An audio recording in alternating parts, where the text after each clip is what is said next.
अंतरायतिमिरोपशान्तये शान्तपावनमचिन्त्य वैभवं तं नरं वपुषि कुञ्जरं मुखे मन्महे किमपि तुन्दिलं महः शरणं करवाणि शर्मदं ते चरणं वाणिचराचरोपजीव्यं करुणामसृणैः कटाक्षपातैः कुरु माम् अम्बकृतार्थसार्थवाहं शारदा शारदाम्भोजवदना वदनाम्बुजे सर्वदा सर्वदास्माकं सन्निधिः सन्निधिं क्रियात् विमलपटी कमलकुटी पुस्तकरुद्राक्ष शस्तहस्तपुटी कामाक्षि पक्ष्मलाक्षी कलितविपञ्ची विभासि वैरिञ्ची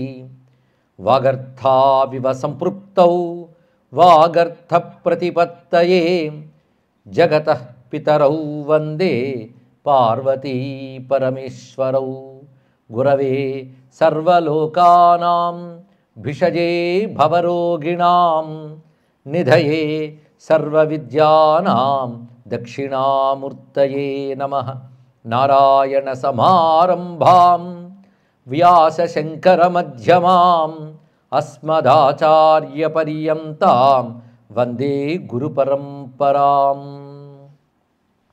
नारायणं नमस्कृत्य नरं चैव नरोत्तमं देवीं सरस्वतीं व्यासं ततो जयमुदीरयेत् यज्ञेश अच्युत गोविन्द माधव अनंत केशव कृष्ण विष्णो हृषीकेश वासुदेव नमोस्तुते श्री वासुदेव नमोस्तुते कृष्णातीरे कोकिला केलिकीरे गुंजापुंजे देव पुष्पादिकुंजे कंबुग्रीवौ क्षिप्तबाहू चरन्तौ राधाकृष्णौ मंगलं मे भवेताम् राधाकृष्णौ मंगलं मे भवेताम् वैदग्ध्य सिंधुरनुराग रसैक सिंधुः वात्सल्य सिंधुरतिसान्द्र कृपैक सिंधुः लावण्य सिंधुरमृतच्छवि रूप सिंधुः श्री राधिका स्फुरतु मे हृदि केळि सिंधुः प्रीतिरिव मूर्तिमती रससिन्धोस्सार संपदिव विमला वैदग्धीनां हृदयं काचन बृन्दावनाधिकारिणी जयति बृन्दावनाधिकारिणी जयति मन्दारमूले मदनाभिरामं बिम्बाधरापूरितवेणुनादं गोगोपगोपीजनमध्यसंस्थं गोपं भजे गोकुलपूर्णचन्द्रं गोपं भजे गोकुलपूर्णचन्द्रं व्यच्यस्तपादमवतंसितबर्हिबर्हं साचीकृतानननिवेशितवेणुरन्ध्रं तेजःपरं परमकारुणिकं पुरस्तात् प्राणप्रयाणसमये मम सन्निधत्ताम् शिवाय गुरवे नमः शिवाय गुरवे नमः श्रीमात्रे नमः श्रीमात्रे नमः श्रीमात्रे नमः श्रीमात्रे नमः श्री विष्णुरूपाय नमः शिवाय श्री राधा कृष्णाभ्यां नमः राधे कृष्ण राधे कृष्ण राधे कृष्ण राधे राधे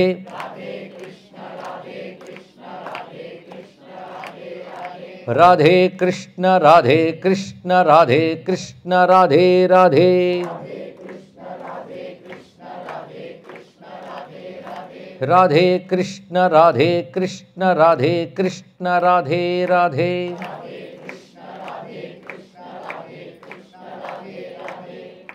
నమో మహద్భ్యో ఋషిభ్యో గురుభ్యో నమః. యమునామాతకు, బృందావనేశ్వరికి, శ్రీ రాధాకృష్ణ పరబ్రహ్మమునకు నమస్కరించుకుంటూ స్వామి అనుగ్రహంతో ప్రారంభించుకున్న భక్తి శాస్త్రం, ఈ భక్తి శాస్త్రం శాండిల్య భక్తి సూత్రము అని చెప్పబడుతున్నటువంటి ఏ విశిష్టమైన భక్తి గ్రంథం ఉందో దానికి భాష్యకారులు అందించిన విషయాలు బట్టి శాస్త్రం అనే మాట కూడా చెప్పుకున్నాం. అంటే సూత్రాన్ని విస్తారపరిచి సర్వశాస్త్రముల్లో ఉన్నటువంటి భక్తి అంశములు సమన్వయపరుస్తూ ఒక సమగ్ర శాస్త్రంగా తీసుకొచ్చిన వారు భాష్యకారులు. వారిలో ప్రధానంగా స్వప్నేశ్వరుడు అనేటువంటి స్వప్నేశ్వరాచార్య వారి భాష్యం, రెండవది నారాయణ తీర్థుల వారి యొక్క భాష్యం. నారాయణ తీర్థ భాష్యం అత్యంత విస్తృతితో కూడినటువంటిది. దీనికి భక్తి చంద్రిక అని పేరు పెట్టారు. వీటి గురించి మనం నేను చెప్పుకున్నాం. 100 సూత్రాలు శాండిల్యుడు రచిస్తే వాడికి భాష్యం రచించిన వారు 20. ఆ 20కి కాలభేదం చాలా ఉన్నది. తర్వాత ముఖ్యంగా స్వప్నేశ్వరాచార్యుల వారు భాష్యం రచించేటప్పుడు విష్ణు పురాణ వాక్యములు ఎక్కువ ఉటంకించారు. భగవద్గీతని చాలా చోట్ల ప్రస్తావన చేశారు. భాగవతాన్ని మాత్రం ఒక్క చోట చెప్పారు. కానీ నారాయణ తీర్థులు ఇంచుమించు ప్రతి సూత్రానికి, ఇంచుమించేమిటి ప్రతి సూత్రానికి భాగవత శ్లోకాలు చెప్పారు. శ్లోకం కాదు, శ్లోకాలే చెప్పారు. అదొక విధంగా మనం భాగవతం చెప్పుకుంటున్నట్లే.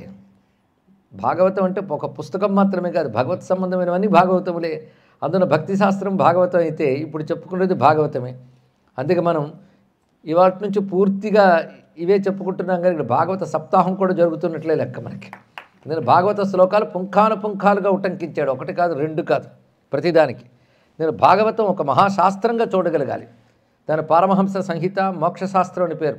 కేవలం కథల సంపుటి కాదు భాగవతం అనేటువంటిది. అది సాధకులకి కావాలి, అంటే భక్తి కావాలనుకునే వాళ్ళకి పనికొచ్చే గ్రంథం భాగవతం. దాని సారం మనకు అందించడానికి వచ్చింది శాండిల్య భక్తి సూత్రం. అదే దాని హృదయం అని చెప్పిన వారు నారాయణ తీర్థుల వారు. మొత్తానికి ఉభయ భాష్యకారుల యొక్క చరణాలకు నమస్కారం చేస్తూ, సూత్రకారుడి పాదపద్మాలకు నమస్కరిస్తూ, వారు ముగ్గురులో పలికించే రాధాకృష్ణులకు ప్రణమిల్లుతూ, నిన్న మనం ప్రారంభించుకున్న 2 సూత్రాలు గుర్తున్నాయి కదా. సూత్రాలు మాత్రం ప్రతిరోజు చెప్పిన ఒకసారి అనుకుంటూ ఉండడం మంచిది. లేకపోతే సూత్రం ఏదో శ్లోకం ఏదో తెలియకపోతుంది. అథాతో భక్తి జిజ్ఞాస, ఇది ప్రథమ సూత్రం. రెండవది సా పరానురక్తిరీశ్వరే, భక్తికి నిర్వచనం. భక్తి అంటే ఏమిటి అంటే ఈశ్వరే అనురక్తి, ఈశ్వరుని యందు ఉన్న అనురక్తికి భక్తి అని పేరు. ఎటువంటి అనురక్తి అంటే పరా అనురక్తి, సర్వోత్కృష్టమైన అనురక్తి అని చెప్తున్నారు.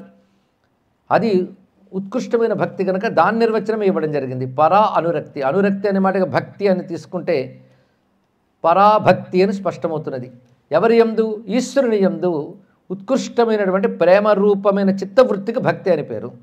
సరిగ్గా దీనికి తగ్గినట్టుగానే నారదుల వారు భక్తికి నిర్వచనం ఇస్తారు. నారద భక్తి సూత్రాల్లో సాత్వస్మిన్ పరమ ప్రేమ రూప అన్నారు ఆయన. అక్కడ అది ఆయన ఇచ్చిన నిర్వచనం, ఇది ఈయన ఇచ్చిన నిర్వచనం.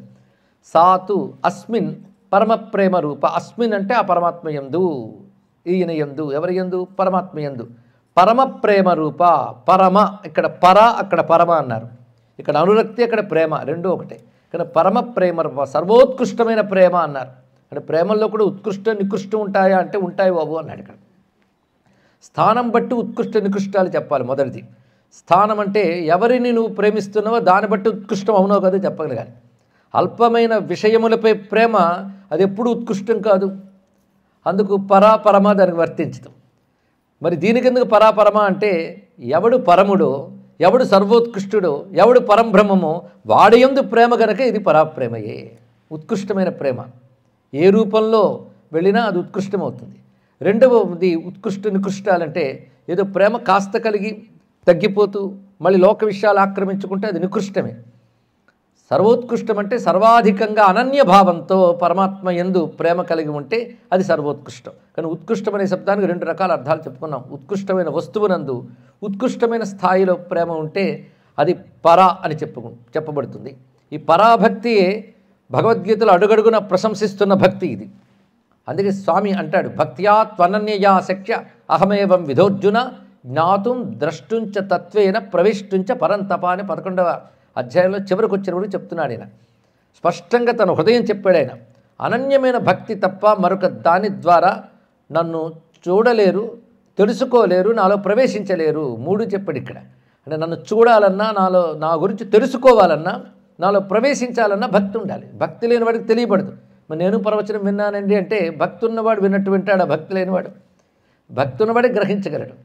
సర్వంగా ఎవరు గ్రహించగలరంటే అనన్య భక్తి ఉన్న వాళ్ళే గ్రహించగలరు, సర్వోత్కృష్ట భక్తి. అదే భక్త్యాతు అనన్యయా అని మాట అన్నారు ఇక్కడ. కేవలం భక్త్యా అని ఊరుకోకుండా అనన్యయ. అనన్య భక్తికి కృష్ణుడే ఎన్ని పేర్లు పెట్టాడో తెలుసా మీకు భగవద్గీతలో? ఒక దగ్గర అంటాడు ఏకభక్తిని విశిష్యతే అంటాడు. ఏకభక్తిట, ఒకటే భక్తి అంటే ఒక దేవుడి మీద భక్తి, మిగిలిన దేవుడు ఎందుకు కాదని చెప్పడం కాదు, పిచ్చేది. ఏకభక్తి అంటే పరమాత్మ తప్ప మరేది పట్టని స్థితే ఏకభక్తి. మరొక చోట అంటాడు దీనికే విశేషంగా అనన్య భక్తి, పర్యుపాసన ఇత్యాది పేర్లు కూడా దీనికే పెట్టాడు ఆయన. అందుకే ఎవరైతే నన్ను పర్యుపాసతే అనన్యాశ్చింతయంతో మాం ఏ జనాః పర్యుపాసతే తేషాం నిత్యాభియుక్తానాం యోగక్షేమం వహామ్యహం. ఈ మాటలను ఉత్కృష్ట భక్తి గురించి చెప్తున్నాడు. అనన్యాశ్చింతయంతో మా, అక్కడ మన అనన్య శబ్దం వాడాడు. పర్యుపాసన అని మరొక శబ్దం వాడాడు. ఉపాసన పర్యుపాసన మళ్ళీ రెండు తేడాలు ఉన్నాయన్నమాట. పరితః అన్ని వైపులా అన్ని విధముల పరిపూర్ణమైన ఉపాసన, ఇవన్నీ కూడా పరాభక్తిని ఉద్దేశించి చెప్తున్నాయి. అదేవిధంగా మహాభారతంలో భీష్ముడు ధర్మరాజు చెప్తూ ముక్తికి హేతువైన ధర్మాలు చెప్తాడు. ముక్తికి హేతువైన ధర్మాలు అంటే వేదాంత విచారణ మాత్రమే చెప్పాలి కదా. ముందుగా చెప్పినవన్నీ రాజధర్మాలు, స్త్రీ ధర్మాలు, ఆపద్ధర్మాలన్నీ ధర్మాంశం కిందకు వస్తాయి. కానీ మోక్షధర్మములు చెప్తున్నప్పుడు ఐకాంతిక భక్తి ధర్మం అని చెప్తాడు ఇక్కడ. అంటే మోక్షంలో ఐకాంతిక భక్తి అని వివరిస్తున్నాడు. ఐకాంతిక భక్తిని ఉపదేష్టులు ఎవరు అంటే సనక సనందనాథుడు. మరి సనక సనందనాథుడు అంటేనే బ్రహ్మ విద్యావేత్తలు అందరికీ తెలుసు. వాళ్ళు ఐకాంతిక భక్తిని చెప్తున్నారంటే ఐకాంతిక భక్తికి పరాభక్తి రెండు ఒకటే. పరాభక్తికి మరొక పేరు ఐకాంతిక భక్తి. ఇదే మాటని మళ్ళీ నారదుల వారి భక్తి సూత్రాల్లో భక్త ఏకాంతినో ముఖ్యాహ అన్నాడు ఇక్కడ. ముఖ్య, మళ్ళీ ముఖ్య అని పేరు వచ్చింది చూడండి అక్కడ. అంటే పరాభక్తికి మరొక పేరు ముఖ్య భక్తి. ఎవరు ఏకాంత భక్తులు వారు ముఖ్యులు సుమా అన్నాడు. అంటే ఏకాంత భక్తులు కాని వారు కూడా ఉంటారు, ఉండని మంచివాళ్ళు, వాళ్ళు చాలా మంచివాళ్ళు. ఇప్పుడు కాకపోతే ఎప్పటికైనా అవుతారు కనుక మనం డిస్కరేజ్ చేయకూడదు. కానీ ముఖ్యాహ అని చెప్పినప్పుడు మాత్రం ఏకాంతినో భక్తాహ ముఖ్యాహ, ఏకాంత భక్తులే ముఖ్యులు. ఐకాంతిక భక్తి, ఐకాంతిక భక్తే భగవద్ అనుభూతితో కూడుకుంటుంటుంది. కానీ అనుభూతి పరాభక్తిలో ఉంటుంది, భగవద్ అనుభూతి. మిగిలినవి అనుభూతి కోసం సాధనలే, అనుభూతి మాత్రమే ఉండేటువంటి దశ ఏకాంత భక్తి. అది చాలా ఉత్కృష్టమైనటువంటిది. దీన్ని ఎన్ని పేర్లు ఉన్నాయో చూడండి పరాభక్తికి.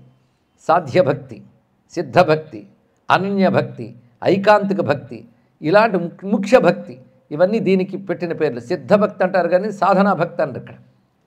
అయితే పరాభక్తి ఒకటి ఉందంటే మరొక అపరాభక్తి కూడా ఉండాలి కదా. దానికేం పేరంటే గౌణ భక్తి, దాని పేర్లు చెప్పుకోవాలి. అది గౌణ భక్తి అయితే పరాభక్తి ముఖ్య భక్తి. కౌంటర్ ఇటు అటు పెట్టుకోవాలి మనం. గౌణ భక్తి ఇది ముఖ్య భక్తి. గౌణకి ఆపోజిట్ ముఖ్య. గౌణం అంటే అముఖ్య, అది ముఖ్యమైనది కాదు అంటే దానికి ప్రయారిటీ అని చెప్పడానికి లేదు, మంచిదే. కనుక గౌణ భక్తి, సామాన్య భక్తి, ఇది పరాభక్తి, ముఖ్య భక్తి. అలాగే అది అపరాభక్తి, ఇది పరాభక్తి. దానికి సాధన భక్తి అని పేరు, దీని పేరు సాధ్యభక్తి అని పేరు, సిద్ధభక్తి అని పేరు ఇక్కడ. అది సాధన భక్తి, సిద్ధభక్తి. ఇలా చెప్తూ దీనికి ఆదిశంకర భగవత్పాలు వారు పెట్టిన పేరు ప్రబోధ సుధాకరం భక్తి శాస్త్రం ఇచ్చాడు. అందులో కొన్ని అధ్యాయాలు వరుసగా కూడాను ఆయన తన ఉపనిషత్తుల్లో ఏం చెప్పాడో ఆ వేదాంత విచారమే చెప్పాడు.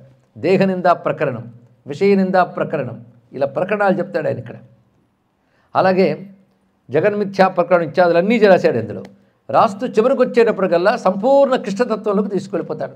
తీసుకువెళుతూ స్థూల భక్తి, సూక్ష్మ భక్తి అని రెండు విభాగాలు చేశాడు. అంటే గౌణ భక్తికి స్థూల భక్తి అని పేరు, పరాభక్తికి సూక్ష్మభక్తి అని పేరు. అంటే ఇన్ని భక్తుల పేర్లు వేరే కనుక కన్ఫ్యూజ్ అయిపోతాం కనుక రెండే భక్తులు ఉంటాయి, గౌణ భక్తి, ముఖ్య భక్తి. అది అపరాభక్తి, పరాభక్తి. ఇది సాధనా భక్తి, అది సిద్ధభక్తి. అదేవిధంగా స్థూల భక్తి, అది సూక్ష్మభక్తి. ఇది స్థూల భక్తి తొందరగానే పడుతుంది, స్థూలం ప్రతివాడికి తేలిగ్గా అర్థమవుతుంది, సూక్ష్మం అందడమే కష్టం.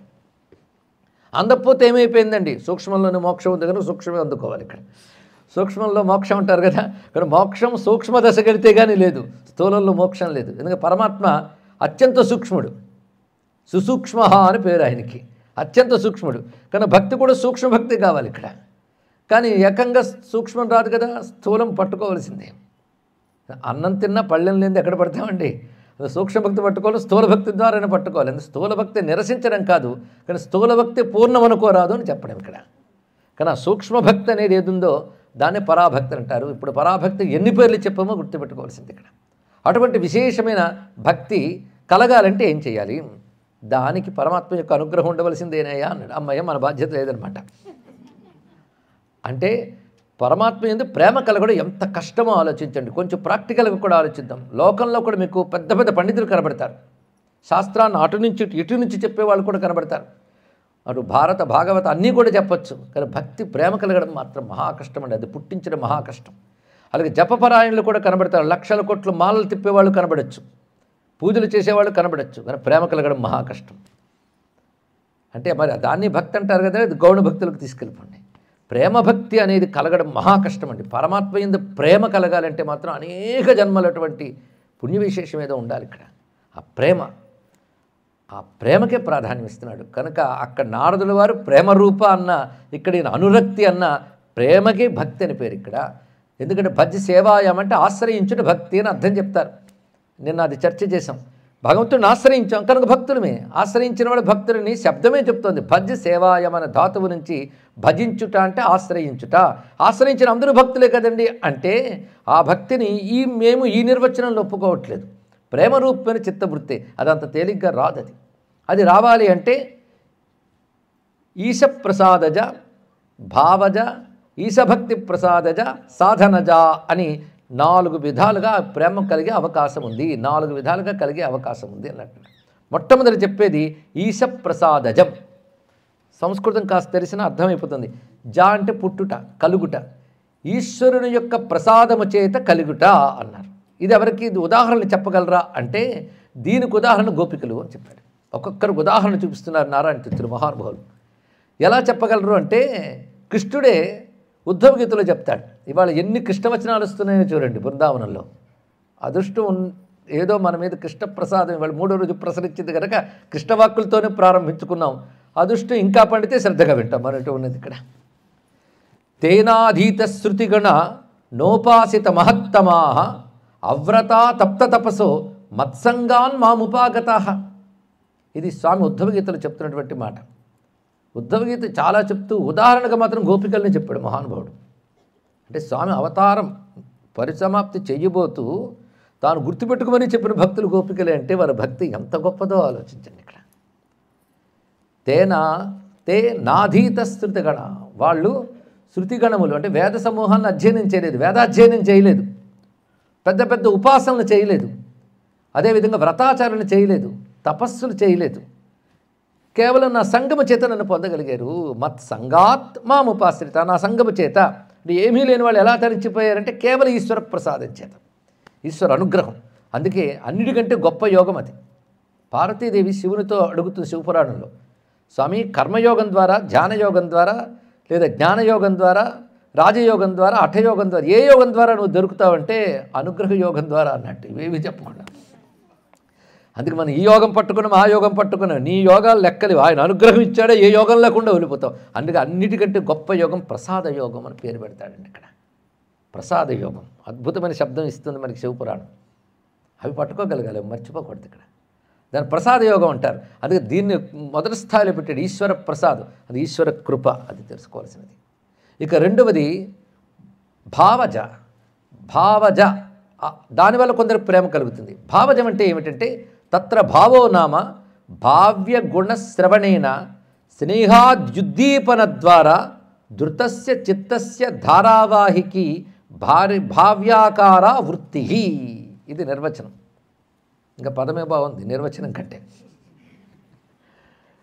మనం భావం అంటే లోకంలో భావాన్ని తేలిగ్గా వాడేస్తాం. భావం అండి మరి ఇదే పట్టుకుని భావనాగమ్య అనేస్తాం. అక్కడ భావనాగమ్య కూడా లోతుగా పెట్టారు ఆ పదం. భావన అంటే చెప్తున్నాడు తత్ర భావో నామ. భావం గురించి గీతలో భగవానుడు చెప్తాడు. ఇంద్రియములను నిగ్రహించిన మనస్సు ఏకాగ్రముగా నా యందు ప్రవర్తించడాన్ని భావం అంటారు అన్నాడు ఇక్కడ. భావం అంటే ఒక ఇమాజినేషన్, ఒక థాట్ నుంచి నిర్వచనం మారిపోయించున్నాడు ఇక్కడ. సాధనలో భావానికి ఇది అర్థం ఇక్కడ. ఇప్పుడు ఏం చెప్తున్నంటే భావో నామ, భావం అంటే ఏమిటో తెలియాలి. భావ్య గుణశ్రవణేన, భావించవలసిన వాడెవడు? ప్రస్తుతం సబ్జెక్టు కృష్ణుడు, భగవంతుడు.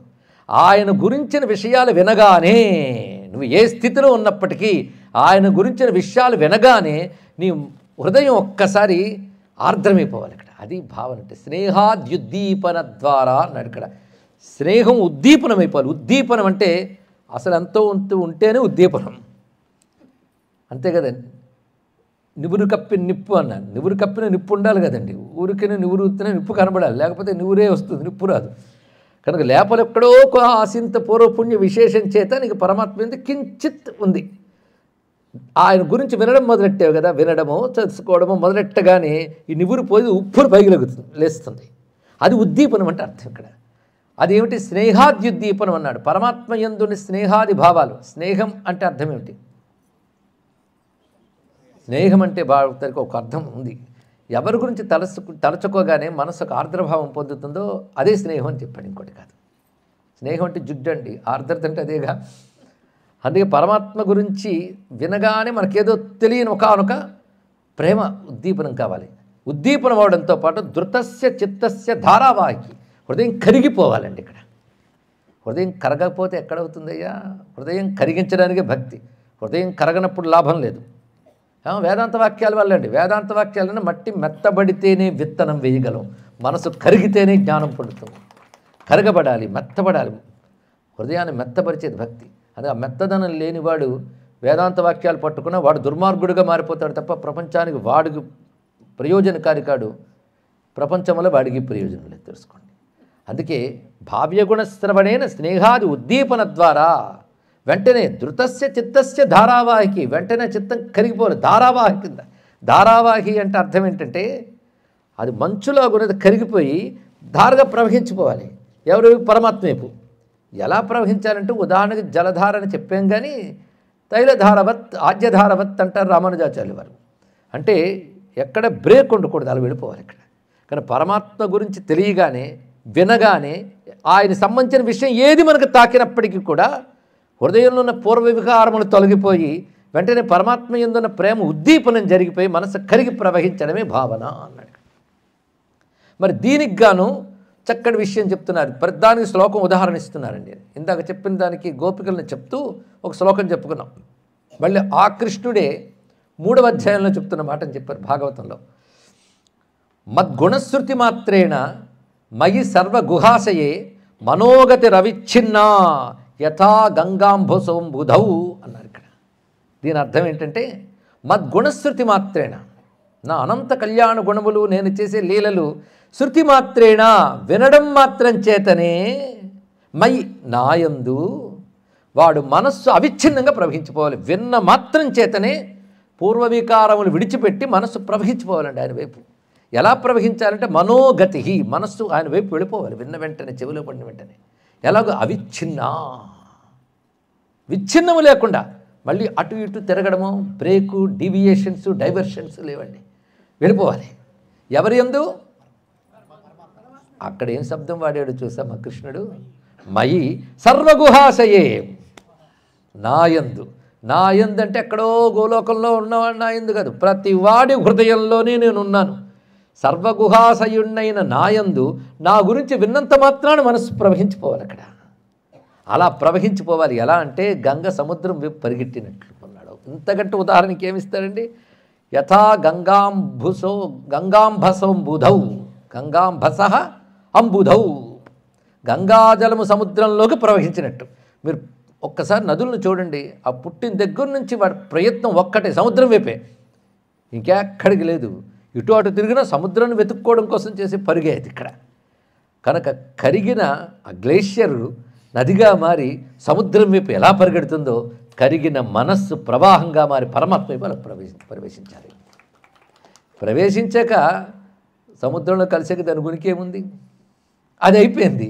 అలాగే పరమాత్మలో కలిసేకి ఏముంది? అలాగా భావజ భక్తి అంటే ఇది భావజ ప్రేమ అంటే ఇది భావముతో కలిగిన ప్రేమ అన్నాడు ఇక్కడ. ఇది ఆయన గురించి వినడం వల్ల కలిగింది ఇక్కడ. తద్వారా నీలో భావం ఉప్పొంగింది. ఆ భావం వల్ల నీ మనస్సు కరిగిపోయి అది తానై ప్రవహించి పరమాత్మ ఐక్యమైంది. దీనేమనాలి? భావజ భక్తి. తర్వాత ఇంకోటి, అందుకే అలాంటి భక్తి కలిగినటువంటి వాళ్ళు ఉత్కృష్ట భక్తులు, ప్రేమ భక్తులు ఉత్కృష్ట భక్తులు ఎందుకు చెప్తారంటే అలాంటి భక్తుల స్థితి ఎలా ఉంటుందో తెలుసా అంటున్నారు ఇక్కడ భాగవతంలోనే. త్రిభువన విభవహేత వేప్యకుంఠ స్మృతి రజితాత్మ సురాదిభిర్విమృగ్యాత్ నచలతి భగవత్పదారవిందాల్లవ నిమిషార్ధమపి స వైష్ణవాగ్ర్య. విష్ణు భక్తుల్లో గొప్పవాడని ఎవరిననాలయ్యా అంటే నువ్వు 5 నిమిషాలు నా వైపు వచ్చావనుకో, భగవద్ధ్యానం మాని, నీకు ముల్లోకాల ఐశ్వర్యం ఇస్తాను, దేవతలకు కూడా దొరకనటువంటి యవ్వనం ఇస్తాను, దేవతలకు కూడా దొరకని భోగాలు ఇస్తాను, ఒక్క 5 నిమిషాలు నువ్వు భగవద్ధ్యానం మానేసి వచ్చేసాను నా దగ్గరికి అని ఎవడైనా ఆఫర్ ఇస్తే మనం ఏం చేస్తాం చెప్పండి? చెప్పొద్దులేండి, ఎవరికి వారు అనుకోండి, ఎందుకు మళ్ళీ. అలాగ ఆఫర్ గాను వస్తే ఎన్ని నిమిషాలు? 5 నిమిషాలు. లవ నిమిషార్థమపి, నిమిషంలో సగం ఇచ్చినా, సగం సమయం నువ్వు అడిగినా ఆ నిమిషంలో సగం కాలం నేను విష్ణు చింతని విడిచిపెట్టలేను గనక నీ రాజ్యం అక్కర్లేదు, నీ భోగం అక్కర్లేదు అనగలిగేవాడిని విష్ణు భక్తులు గొప్పవాడవాలి అన్నాడు ఇక్కడ. అదే వైకుంఠ చింతా వివర్జిత చేష్టుడై ఒక్కడు నిడుచునొక్క చోట అని ప్రహ్లాదుని వర్ణించినది ఇదేనండి. అటువంటి వాడు. దీనికి భక్తి శాస్త్రంలో మరొక చోట చెప్తాడు, ఒక 5 నిమిషాలు కానీ ఒక రోజులో భగవద్ధ్యానం చేయకుండా గడిచింది అంటే వలవలవల ఏడుస్తాడు కింద పడి. ఎందుకు ఏడ్చాడయ్యా అంటే ఎలా ఆ ఏడుపును వర్ణిస్తూ చెప్తాడు. పీనాసివాడు కూడబెట్టుకున్న, కొన్ని ఏళ్లుగా కూడబెట్టుకున్న ధనం దొంగలొచ్చి హఠాత్తుగా ఎత్తుకుపోతే వాడు ఎలా గుండె బాదుకుంటాడో అలా బాదుకుంటాడు ఇక్కడ. అంటే జీవితంలో ప్రతి క్షణం ఎంత విలువైనదో తెలుసుకోవాలి. ఆ క్షణం భగవచ్చింతన అంత విశేషం. వాణ్ణి వైష్ణవాగ్రీయుడు అంటారంటుంది భాగవతం. అదేవిధంగా సర్వమంగళమూర్ధన్యా పూర్ణానందమయీ శుభ ద్విజేంద్రతో మయ్యస్తు భక్తిర వ్యభిచారిణి. ఇది నారదుడుతో విష్ణువు చెప్పిన వచనంగా చెప్తున్నారు. నాయందు నీకు భక్తి కలుగ్గాక అని దీవించట విష్ణు ఒక మహాభక్తుని. అది వాడు కోరుకున్నది. ఎలాంటి భక్తి అంటే అవ్యభిచారిణి, మరొక శబ్దం అండి. ఇందాక చెప్పిన పరాభక్తికి మరొక పేరు పెట్టుకోండి, అవ్యభిచారిణి. అవ్యాజ భక్తి, అవ్యభిచారిణి, అకుంఠిత భక్తి, ఇది అంతా కలిపి ఒకటే భక్తి. ఇన్ని భక్తులు ఒకే భక్తి యొక్క అనేక లక్షణాలు. అన్ని లక్షణాలు కలిగితే ఏకాంత భక్తి యోగం ఏపారుగాక. దీనికి అంతటికీ మరొక పేరు భగవద్ అనుభూతి. అంతే, ఇక్కడ మరొకటి లేదు. ఇక్కడ వీటన్నిటికీ ఒకటే పేరు, పరాభక్తికి పేర్లు. అవ్యభిచారిణి భక్తి నాయందు నీకు కలుగ్గాక. అవ్యభిచారిణి భక్తికి విశేషణాలు 2 చెప్పాడు. సర్వమంగళ మూర్ధన్య, శుభాల్లో ఎంతకంటే గొప్ప శుభం లేదు, పూర్ణమైన ఆనందంతో కూడినది ఇది అన్నారు ఇక్కడ. పూర్ణానందాల్లో ఎంతకంటే గొప్పది లేదు అనలేదు. జాగ్రత్త విన్నారా లేదు? పూర్ణానందాలు నిన్నులో పూర్ణానందం ఎప్పుడూ ఒకటి, ఆనందాలు ఎన్నో ఉంటాయి, పూర్ణానందం మాత్రం ఒకటే ఉంటుంది. అది పూర్ణానందమయి. ఆ పూర్ణానందమయమైనది మంగళముల్లో అత్యంత ఉత్కృష్టమైనది అయినది అవ్యభిచారిణి భక్తి. అది నీకు నా యందు కలిగేటట్టు అనుగ్రహిస్తున్నాను అని విష్ణు అన్నాడు అని ఒక విషయం మనకి నారదీయ పురాణంలో కనబడుతున్నటువంటి అంశం. దాన్ని కూడా ప్రస్తావన చేశారు ఇక్కడ. అంటే ఆ ఉత్కృష్ట భక్తి ఇది ఈశ ప్రసాదజ భావజ అయింది. ఇప్పుడు ఈశ భక్త ప్రసాదజ అన్నాడు. ఈశ భక్తులు వీళ్ళ అనుగ్రహం ఇంచుమించు మనకు అర్థం కావడానికి 4 విభాగాలు చేశారు, కానీ ఒకటేనండి. ఈశ భక్త ప్రసాదజ, ఈశ భక్తుల అనుగ్రహం వల్ల, అంటే భగవద్భక్తుల అనుగ్రహం వల్ల కలుగుతుంది. మన తిరుగులు మనం తిరుగుతూ ఉంటాం. ఏ మహానుభావుడో తారసపడతాడు, ఆయన కూర్చుని 4 మంచి మాటలు భగవంతుడి గురించి చెప్పగానే ఆ ఉపదేశ మహిమ వల్ల మనం తరిస్తాం. ఇది చాలా ప్రధానమైనది, ఉపదేశ మహిమ. ఈశ్వరానుగ్రహం ఉందో లేదో మనకు తెలియదు. భావజ సందేహమే. ఇది విన్నంత మాత్రం హృదయం కరగడం లేదు, అది తెలుస్తున్నది. విన్నంత మాత్రం హృదయం కరుగుతోందా అండి? ఇక్కడ లేదు. అప్పుడు మనకి ఈశ భక్త ప్రసాదజ అందుకు ఒకదానికోటి సమానంగా ఉన్న భేదాలు ఎలా పడుతున్నాడు చూడండి. ఈశ భక్తుల అనుగ్రహం. ఎందుకంటే వాళ్ళు చెప్తారు కనుక నీకు కలిగింది అనుకోవద్దు. ఒక మహాత్ముడు ఉపదేశం వల్ల నేను మారిపోయాను మీరు అనుకుంటే, అతడు చెప్పిన మాట వల్ల మీరు అనుకుంటారు, కానీ ఆ మాట లోపల అతడి తపశ్శక్తి యొక్క ప్రభావం నీలో ప్రవేశిస్తుంది, దానితో నీలో మార్పు వస్తుంది.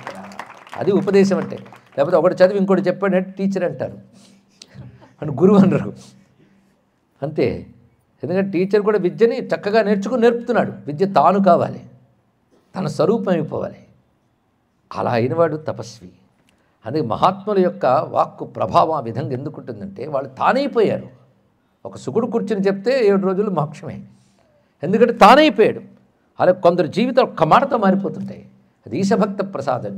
ఈశభక్త ప్రసాదజానికి ఉదాహరణ ఏం చెప్తారయ్యా అంటే తడుముకోకుండా చెప్పాడు. నారద ప్రసాదైన ప్రహ్లాద అన్నాడు ఇక్కడ. నారదుని అనుగ్రహం చేత ప్రహ్లాదుడికి ఎలాగో అన్నాడు ఇక్కడ. ఆయన ఈశ్వరానుగ్రహం ఈశభక్త ప్రసాదనిమా. అయితే వీటన్నిటికీ పైన మాత్రం ఈశ్వరానుగ్రహం ఉంటే కానీ భావము లేదు. ఈశభక్త ప్రసాదం వేరే విషయం. కానీ ఏదో సాధన లేకుండానే ఇప్పుడు పొందాడు అంటే వాడు కేవలం ఈశ కృప అనాలి. కానీ ఈశ భక్త ప్రసాదం ఎలా ఉందంటే తల్లి గర్భంలో ఉన్నప్పుడే శ్రద్ధగా విన్నాడు ఆయన. వినడం వల్ల ఆయనకు భక్తి కలిగింది. ఎలాంటి భక్తి అంటే వాసుదేవే భగవతి యస్య నైసర్గికీమతి, స్వాభావిక భక్తి కలిగిందిటండి. ఏం గొప్ప భక్తి అంటే భక్తుల మరుగు పేరు వచ్చింది స్వభావ భక్తి.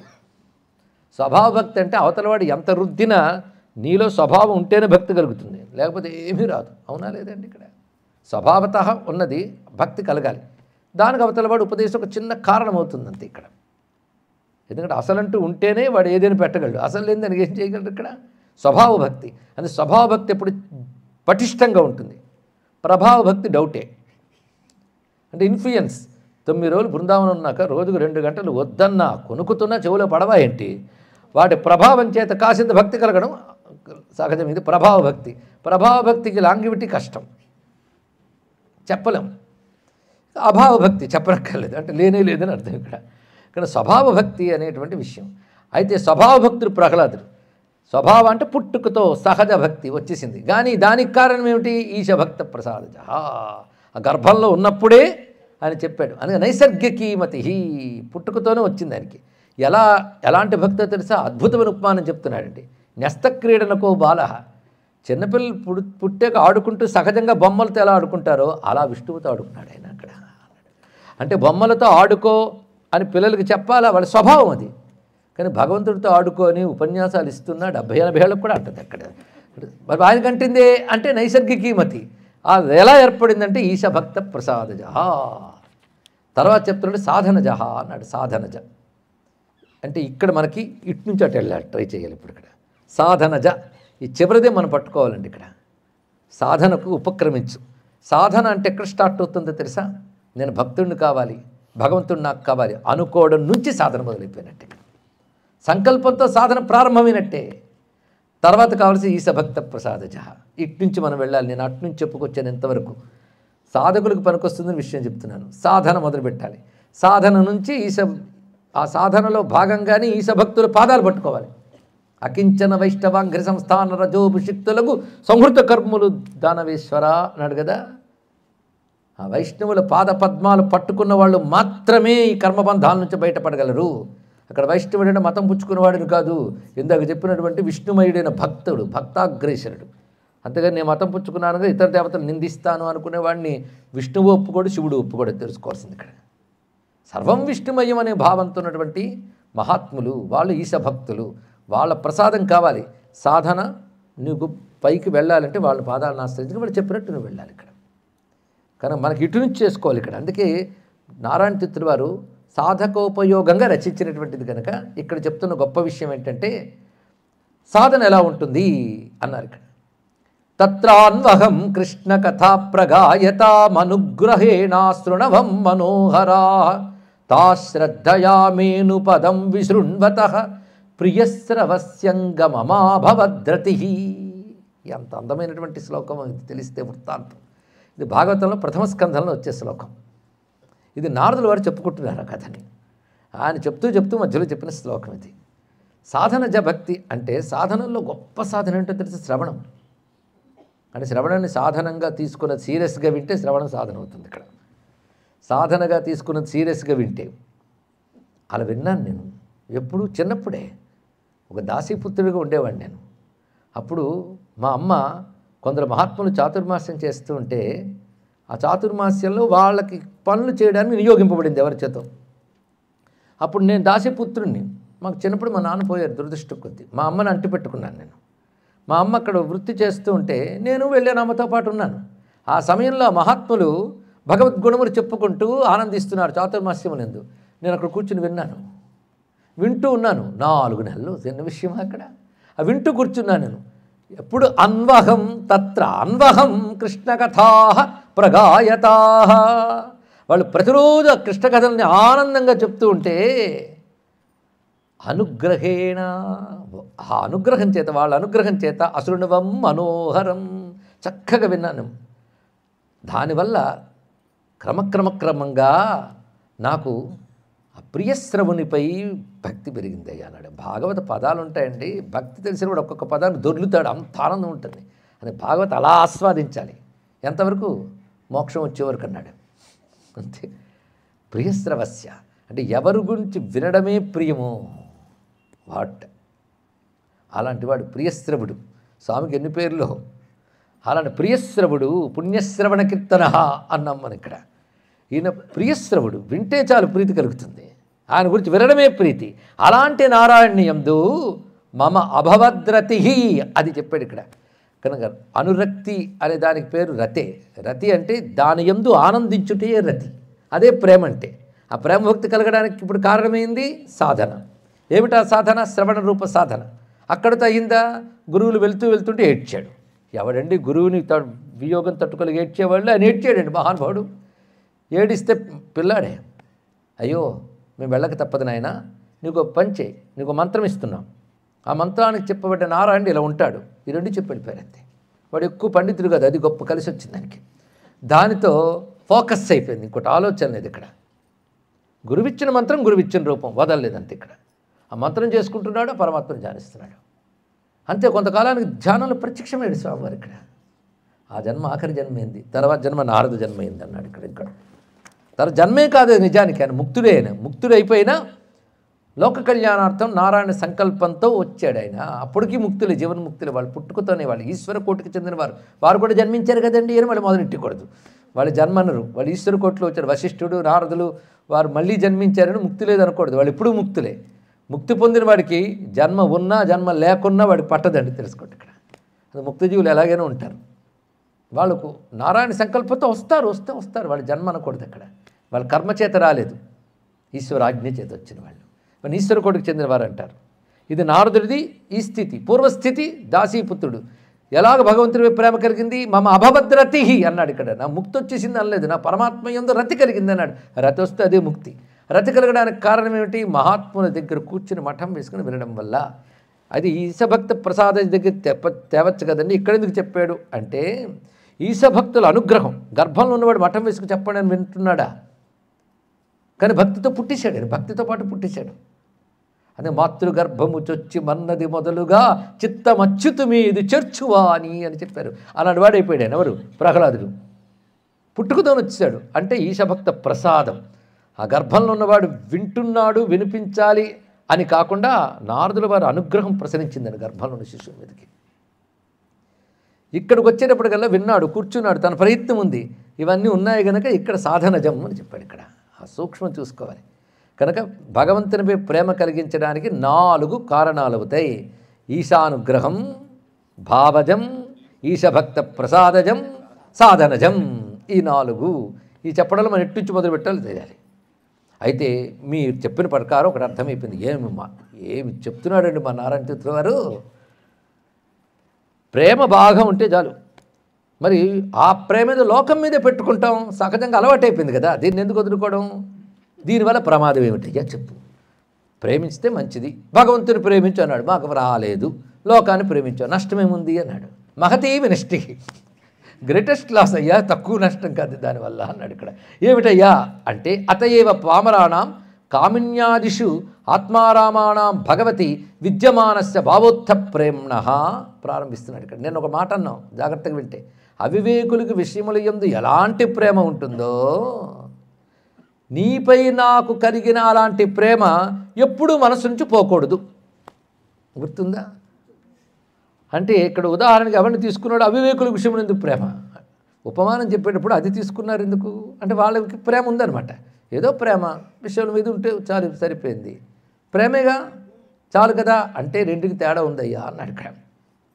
ఎందుకంటే పామరాణం కామిన్యాదిషు ఇవ ఆత్మారామాణం భగవతి విద్యమానస్య భావోత్థ ప్రేమ్ణ. పామరులకు కామాది విషయముల యందు ఎలాంటి ప్రీతి ఉంటుందో, ఆత్మారాములకు భగవంతుని యందు అలాంటి ప్రీతి ఉంటుంది అని ఉపమానం చెప్పారే. అటువంటప్పుడు దీనివల్ల వచ్చే ప్రమాదం ఏమిటి? ఇప్పుడు పెద్దవారిని నిలదీయించండి. మీరు మాటికి చూస్తున్నాను 3 రోజుల నుంచి, లోక విషయాల మీద ప్రేమ ఉన్న వాళ్ళని తిడిపోస్తున్నారే అంటే, నేను కాదయ్యా సూత్రం చెప్తోందని చెప్పినా వినకుండా కోపగించుకుంటే దానికి చెప్తున్నాడు. మీ ఎక్స్పీరియన్స్ నుంచి మీకు చెప్తున్నాను, మీరే అవునా కాదా మీరే చెప్పండి అన్నాడు ఇక్కడ. విషయముల యందు ప్రేమ, విష్ణువునందు ప్రేమ 2 ఉన్నాయి ఇక్కడ. దీనికి దానికి తేడా ఏమిటి అంటే, బ్రహ్మణ్యావిష్ట చిత్తానాం సర్వదా ఆనంద దర్శనం పుత్రాద్యాసక్త చిత్తానాం తాపశ్రేణీతి దృశ్యతే అన్నాడు. ఒకటే మాట. నువ్వొక్కడి పరిశీలించు. బ్రహ్మావిష్ట చిత్తులు, బ్రహ్మని ఆవిష్ట చిత్తానం, బ్రహ్మము యందు ఆవేశింపబడ్డ చిత్తం కలవారు. ఏం పదం వేశారండి. ఆవేశం అంటే అది పట్టేస్తే మరి ఏది పట్టదు, అదే ఆవేశం. అంటుండే భూతావేశం అండి అని. భూతం ఆవేశించింది, వాడు అసలు పోయింది, అదే మిగులుతుంది భూతం. అలాగే నీ అసలు పోయి వాడే మిగిలిపోవాలి, అదే ఆవేశం అంటే. ఆ భూతం పడితే ఎంత బాగుంటుంది. పట్టున్నదే ఆ భూతమయ్యా, మీరు తెలుసుకోవట్లేదన్నాడు మహాభక్తుడు. ఏకో విష్ణు పృథగ్భూత మహద్భూతో పృథగ్భూతాన్యనేక సార్. అదే మహాభూతం. పుడమి నిందర పట్టే భూతము, కడు పొడవైన నల్లని భూతము అన్నాడు. నల్లని భూతం ఏమిటంటే వెంకటేశ్వర స్వామి అంటాడు. నల్లని భూతం పట్టింది అందరికన్నాడు. ఇక్కడ కృష్ణభూతం పట్టింది అయ్యా ప్రపంచానికి. ఎంత బాగుందో కృష్ణభూతం పట్టింది. ఆయన ఎలా పట్టేసిందంటే, భూతం పట్టిస్తే నీకు తెలీదు. అంత తిన్నానండి నేను, తెలియలేదు. భూతం పట్టినప్పుడు తినేస్తుంటానంటాడు. ఇక్కడ భూతం పడితే అంత తిన్నావు తెలియదు. భూతం పడితే అదే నడిపిస్తుంది, నువ్వు నడవు. అసలు సృష్టిలో మొదలు ఎవరు నడిపిస్తున్నారు అని అడిగాడు. ఇక్కడ ఎంత ప్రవిశ్యమవాచిమాం ప్రసప్తం గుర్తెచ్చుకుంటే మాట్లాడించేది నడిపించేది పరమాత్మ అయినప్పుడు ఆ భూతమే పట్టుంది. ఈ భూతం లేనేది పో అన్నాడు. ఇక్కడ ఎంత అందంగా అన్నాడు మహానుభావుడు. బ్రహ్మణ్యావిష్ట చిత్తానముడు గుర్తొచ్చింది.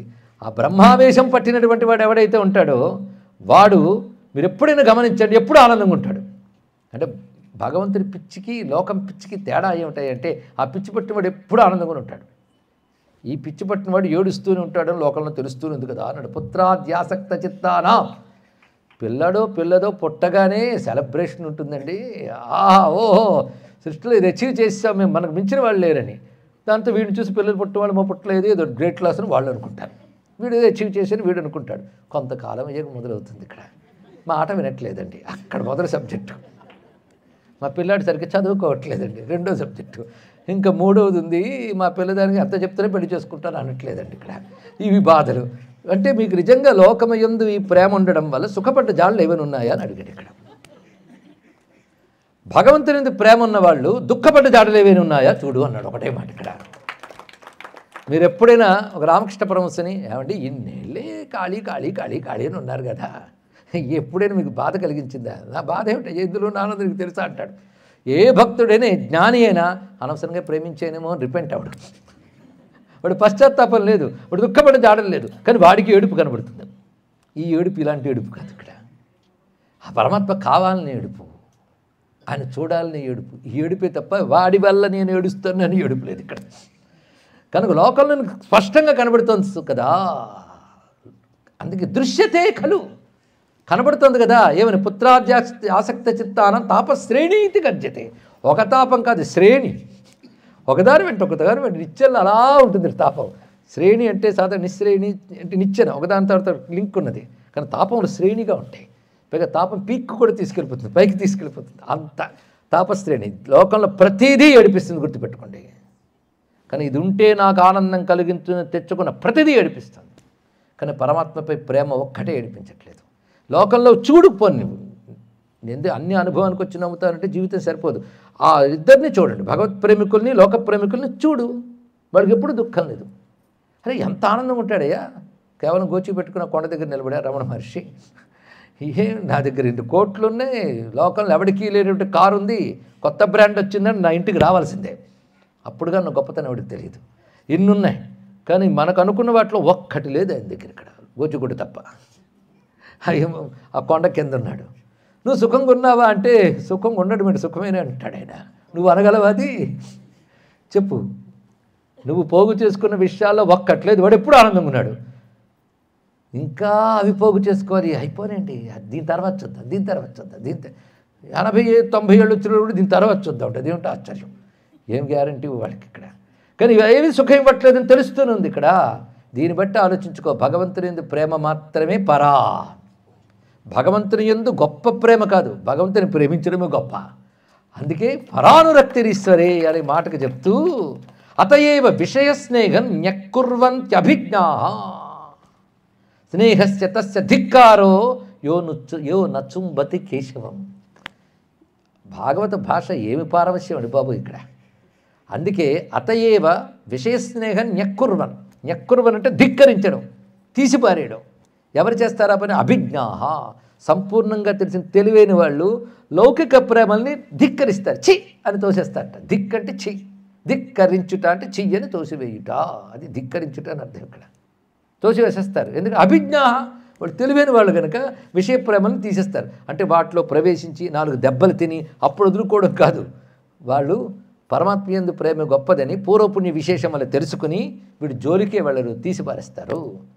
పైగా స్నేహస్య సస్య ధిక్కారో యో నచుంబతి కేశవం, యో నచుంబతి కేశవం, ఎవడు కేశవుని ముద్దు పెట్టుకోడో వాడి ప్రేమ ఎందుకు, వాడు మనసు ఎందుకయ్యా అన్నాడు. ఎంత గొప్ప విషయం. యో నచుంబతి కేశవం, మనస్సు ముద్దు పెట్టుకోవడం కృష్ణుడిని. ఎంత అందమైన మాట అండి. ముద్దు పెట్టుకోవడం అంటే టచ్, స్పర్శ, అనుబంధం. పరమాత్మని స్పర్శించాలి, స్పర్శించేట అనుభూతి. పరమాత్మ అనుభవం ఎవడికుండదు, వాడు ముద్దు పెట్టుకోకపోతే ధిక్కార, వాడి స్నేహమే ధిక్కారం పో అన్నాడు ఇక్కడ. ఇలాగా విషయము విష్ణువు రెండు పెట్టుకో, విషయ ప్రేమ విష్ణు ప్రేమ రెండు కంపేర్ చేసాడు ఇక్కడ. ఎందుకయ్యా విష్ణువు మీద ప్రేమ, విష్ణువు మీదే ప్రేమ అని గొప్పని అంత ఉపన్యాసం చెప్తారు అంటే, ఉపన్యాసం కాదయ్యా, అనుభవం. నువ్వు ఒక్కసారి వెరిఫై చేసుకో, చెక్ చేసుకో, నీకే తెలుస్తుంది కదా. కనుక విష్ణు ప్రేమికులు ఒకసారి కలిసి ఇంటర్వ్యూ చేయి, వాళ్ళు ఏం చెప్తారో చూడు. నేను విష్ణు భక్తులకు వెళ్ళి అనవసరంగా ఇలా అయిపోయాను అండి ఒక్కడు కూడా. కానీ మీరు సంసారుల దగ్గరికి అడగండి, పిల్లలు పరుగు పోతుందని ఇంకో బయట చెప్పరు, కానీ లేకపోతే ఒక్కొక్కరి వల్ల పడుతున్న బాధలన్నీ చెప్పుకుంటారు ఇక్కడ. అంటే నీ నా బాధ ఎవరికి చెప్పుకోని అంటాడు వీడు. ఇలాంటివి కనబడుతూనే ఉంటాయి లోకల్ని ఇక్కడ. కనుక నువ్వు సుఖములని భ్రాంతితో పోగు చేసుకున్న విషయములన్నీ దుఃఖములే, అవునా లేదా చెప్పండి ఇక్కడ. చెప్పకపోయినా పర్వాలేదు, తెలుసుకుంటే చాలు. ఇక్కడ విష్ణు ప్రేమ యొక్క గొప్పతనం చెప్పాడు, అందుకే అది గొప్పది. అయితే ఆ కారణం చేతనే, ఎందుకంటే స్వతసిద్ధంగా ఎవడు ఆనంద స్వరూపుడో వాడిని నువ్వు ఆనందిస్తున్నావు. ఒకదాన్ని ఆనందించడమే ప్రేమ, అంటే అనుభవించడమే ప్రేమ. పరమాత్మను అనుభవించడం అనే ప్రేమ నువ్వు ఆనంద స్వరూపుడు యొక్క అనుభవం కదా. కనుక ఎవడు సచ్చిత్ ఆనందుడు, ఎవడు సర్వజ్ఞుడు, ఎవడు సర్వవ్యాపకుడో వాడి యందు ప్రేమ గనక ఆ ప్రేమ నిరాశపరచదు, ఆ ప్రేమ పరిపూర్ణం. ఆ ప్రేమ మాత్రమే పూర్ణ ఆనందమయి, ఆ ప్రేమ మాత్రమే సర్వమంగళమూర్ధన్యం అది అని చెప్తున్నాడు ఇక్కడ. అటువంటి పరమ ప్రేమ అని వివరిస్తూ ఆనంద స్వరూపుడే ఆయన పట్ల ప్రేమ ఆనందం ఇస్తుంది, మరటిస్తుంది. మరి ఇవో ఆభాసలే తప్ప ఆనందాలు కావు, తెలుసు ఇక్కడ. దీనివల్ల ఆనందం అనేది నువ్వు ఏర్పరచుకున్న ఆరోపణం అది ఇక్కడ. ఇది ఎలాంటిదంటే చేదు ముందు మింగలేక పైన తీపి కోటు వేసుకుని తిన్నట్ట. కోటు ఎంతవరకు ఉంటుంది, మొదటి చప్పరు ఇంతవరకు, రెండవ చప్పరెత్తుకు పోతుంది ఇక్కడ. అలాగే నువ్వు దీనివల్ల ఆనందం కలిగిస్తూ నువ్వు భావాన్ని దాని మీద కోట్ చేసుకున్నావు. ఆ భావం లేయర్ కరిగే వరకే దాని అసలు రంగు వచ్చి తర్వాత బయటకు వస్తుంది, తెలుసుకో. ఇక్కడ లోక విషయంలో అవి ఇక్కడ. కానీ నువ్వు ఒక తేనె పదార్థం సహజమైనటువంటి తీపి మీద తీపి జల్లుకు తిను, మొదట తీపే తర్వాత తీపే, పరమాత్మ తీపి, తెలుసుకోండి ఇక్కడ. అటువంటి ఆనంద స్వరూపుడయ్యా అని చక్కగా చెప్తూ, ఇది ఎందుకు చెప్పాడంటే ఈశ్వరే అనురక్తి అని ఎందుకు చెప్పాలో ఈశ్వరే అని విశేషాన్ని ఎంత చక్కగా చెప్పాడు అని వివరిస్తూ, ఇక్కడ తర్వాత అందమైనటువంటి మాటలు ఏంటంటే, యావద్ధి కురుతే జంతు సంబంధాన్ మనస ప్రియాన్ తావంతోస్య నిఖన్యంతే హృదయే శోకశంకవ. ఎంత అందమైన మాట అంటే, మనిషి ఆఖరికి ఏమన్నాడు ఇక్కడ, మనిషి అని మాత్రమే అనకుండా జంతువు అన్నాడు. అంటే ఇలాంటి ప్రేమ మానవులకు మాత్రమే స్పెషాలిటీ అనుకున్నారు మీరు. ఇది మనం ఒక్కరమే పిల్లల్ని అభిమానించుట, భార్య భర్తని ప్రేమించుట, యువకుడు యువతని ప్రేమించడం మానవులకు మాత్రమే స్పెషల్ అనుకున్నారు. ఆ జంతువులకి ఏది ఉందో అదే ఇక్కడ ఉంది. ఇక్కడ ఏమి పశ్వాది రవిశేష అని చెప్పినట్లుగా వాటికి ఏమీ తీసిపోవట్లేదు. వాటికి ఇదే లవ్ అండ్ ఎఫెక్షన్. ఏమన్నా లేదా ఆలోచించండి. వాటికి కుక్క కొంది కుక్క పిల్ల మీద చెప్పండి, లేదా నేచురల్ అండి, దాన్ని పశుత్వం అంటారండి. నువ్వు సూపర్ నేచురల్కి వెళ్ళాలి ఇక్కడ అని. అందమైన ప్రాణికి, జంతువుకి ఎంతవరకు ఒక విషయం ప్రియంగా అనిపిస్తుందో అంతవరకు హృదయంలో మేకులు దిగ్గొట్టుకున్నట్టే అన్నాడు ఇక్కడ. ఏమి ఉపమానం అండి. కాలుకి ముల్లో మేకు గుచ్చుకుని నడవండి, ఎంత బాగుంటుందా. తీసే వరకు మనశ్శాంతి ఉండదు, నడుస్తున్నది పీకుతూ ఉంటుంది. కాలుకి గుచ్చుకుంటేనే మాట కలుక్కు కలుక్కు అంటుంటుంది. ఎక్కడికి వెళ్ళినా అక్కడ వచ్చి మీకు అద్భుతమైన సంగీతం అనిపిస్తుంది, అబ్బా అంటాం. అక్కడ ఆహానం, ఇక్కడ అబ్బా బాధ ఉంటూ ఉంటుంది. ఇక్కడ కాలుకి ముళ్ళు గుచ్చుకుంటేనే నువ్వు సుఖం ఉండలేవే, చుట్టూ సుఖమైన పరిస్థితులు ఉంటూ ఉంటే ఒక్కొక్క విషయంతో అనుబంధం పెంచుకుంటున్న ప్రతిసారి హృదయంలో శంకువు దిగుతున్నట్టే, అంటే మేకు దిగుతున్నట్టే అన్నాడు ఇక్కడ. అది కెలుక్కు కెలుక్కు అంటూ ఉంటుంది ఇక్కడ. అందుకే విషయ ప్రేమలు అవి. తావంతోస్య నిఖన్యంతే హృదయే శోకశంకవ, ఈ విషయంలో చెప్పాడు. అందుకే విషయ ప్రేమకి విష్ణు ప్రేమకు ఉన్నటువంటి భేదం చెప్పి సాపరానురక్తి ఈశ్వరే అని వివరిస్తున్నాడు మహానుభావుడైనటువంటి నారాయణ తీర్థుల శాండిల్యుడు. దాన్ని మనకు వివరించేటట్టు చెప్తున్నాడు నారాయణ తీర్థులు అండ్ స్వప్నేశ్వరాచార్యులు. ఉభయుడికి నమస్కారం చేసుకుని ఇప్పుడు మూడవ సూత్రంలోకి ప్రవేశించబోతున్నాం. అమ్మయ్య, మొదటి 2 సూత్రాలు మర్చిపోవద్దు. అథాతో భక్తి జిజ్ఞాస సాపరానురక్తిరీశ్వరే తత్సంస్థస్య అమృతత్వోపదేశాత్, ఇది మూడవ సూత్రం. సూత్రాలు ఇంతింతే ఉంటాయండి. తత్ సంస్థస్య అమృతత్వోపదేశాత్, ఇది మూడవ సూత్రం. ఉపదేశాత్ అన్నాడు, ఇది బ్రహ్మసూత్రాల భాష ఇలాగే ఉంటుంది ఇక్కడ. ఉపదేశాత్, ఉపదేశం వల్ల తెలుస్తున్నది ఏమిటంటే, అంటే ఒక మహాత్ముడు ఎవరో ఉపదేశించారు, ఉపదేశం బట్టి నేను చెప్తున్నా ఏంటంటే పరమాత్మ యందు అనురక్తి భక్తి అన్నారు. అది ఎందుకు ఉండాలి అంటే తత్ సంస్థస్య, తత్ అది తచ్చబ్దం ఇక్కడ పరమాత్మ అని అర్థం. తత్ సంస్థస్య, బ్రహ్మమునందు ఎవడున్నాడో వాడికి, సంస్థుడు బ్రహ్మమునందు ఉన్నవాడంటే కూర్చున్నాడు. సంస్థ గొప్ప మాట అండి ఇక్కడ. సంస్థ అంటే మన అసోసియేషను ఆర్గనైజేషన్ ఉద్దేశం కాదు ఇక్కడ. సమ్యక్ స్థానం, సంపూర్ణంగా కూర్చోవడం. కొంతమంది ఇంటికి వచ్చినప్పుడు కూర్చోండి అంటే పర్వాలేదు అంటారు, కూర్చోండి అంటే కుర్చీ కొసలో కూర్చుంటారు, అంటే తొందరగా వెళ్ళిపోతాడని తెలుస్తుంది. వాడు కూర్చొని హాయిగా కూర్చోడు అనుకోండి, బయట ఇచ్చాడని తెలుస్తుంది ఇక్కడ. సంస్థస్య అంటే సంపూర్ణముగా దాని యందు ఉండుట, పదమే ఎంత బాగుందండి ఇక్కడ. తత్ సంస్థస్య, ఆయన యందు పరమాత్మ యందు బాగా కూర్చోవడం వల్ల, అదే ప్రేమ అంటే కదా. ప్రేమ కూర్చోబెడుతుంది. ప్రేమ లేనప్పుడు పరమాత్మ యందు కూర్చోలేవు. ఏదో ప్రవచనం కూర్చున్నామంటే గంటన్నర తర్వాత ఇదే, ఎందుకంటే సంస్థ లేదు, ప్రేమ లేదు కనుక. కానీ ఎవడికి ప్రేమ ఉందో వాడు పరమాత్మ యందు కూర్చుంటాడు, సంస్థ ఉంటుంది. దేని యందు తత్ సంస్థ, వాడు కూర్చున్నాడు కనుక వాడికి అమృతత్వమే లభిస్తుంది. పరమాత్మ ఎవడు సంస్థ కలిగి ఉన్నాడో, సంస్థ అనే పదానికి అర్థం అద్భుతంగా చెప్తున్నారు. తస్మిన్ ఈశ్వరే సంస్థ నిష్ఠా, అద్భుతమైన నిర్వచనం చెప్పారు నారాయణ తీర్థులు భాష్యకారుడు. సంస్థ అనగా నిష్ఠ. వీళ్ళు ఏది చెప్పారో తోచిన అర్థం చెప్పారండి, శాస్త్రోద్దిష్టమైన అర్థం చెప్తారు.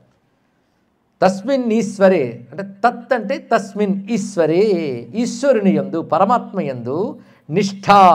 నిష్ఠ అంటే నిష్ఠాన్యానురాగత్యాగేన అనురక్తిర్యస్య, ఇతరముల యందు అనురక్తి కాకుండా పరమాత్మ యందే రక్తి కలిగిన నిష్ఠ ఎవడుకుందో వాడు తత్సంస్థుడు. ఆ సంస్థుడికి అమృతత్వమే, అందులో సందేహం లేదు. నువ్వెలా చెప్తావు? ఉపదేశాత్ అని ఉపదేశం ఉంది కనుక, ఉపదేశం అంటే ఒక ఆదేశం, ఉపదేశం అది వస్తే ఋషుల ముఖం నుంచి రావాలి, గురువు ముఖం నుంచి రావాలి. ఉపదేశం అనే మాటకు అర్థం తెలుసా? అని ఉపదేశించాడండి అని అనేయడం కాదండి, నిజంగా ఉపదేశించాడు. స్పృహ ఉంటే మాత్రం ఉపదేశించాడు అంటే ఆ చెప్పినది తూచా తప్పకుండా, సందేహం లేకుండా, మరొకదాన్ని ఆశ్రయించకుండా చెయ్యడమే ఉపదేశం. తెలుసుకోండి, ఉపదేశం అనే మాటకు అంత అర్థం ఉంది. ఉపదేశాత్ అనే మాటకి ఇక్కడ తెలుసుకోవాల్సింది శాస్త్రము చెప్పినందు వలన, ఇది ఉపదేశాత్ అనే మాటకు అర్థం. శాస్త్రోక్తి గనుక అన్నాడు ఇక్కడ. శాస్త్రోక్తికి ఉపదేశం అని పేరు. మరి మా గురుగారు చెప్పారండి, ఆయన కూడా శాస్త్రంలో నేను చెప్తే ఉపదేశం. దీన్ని బట్టి ఉపదేశానికి అర్హత శాస్త్రం. గురువు కూడా శాస్త్ర విరుద్ధంగా చెప్తే ఉపదేశం కాదు, తెలుసుకోండి ఇక్కడ.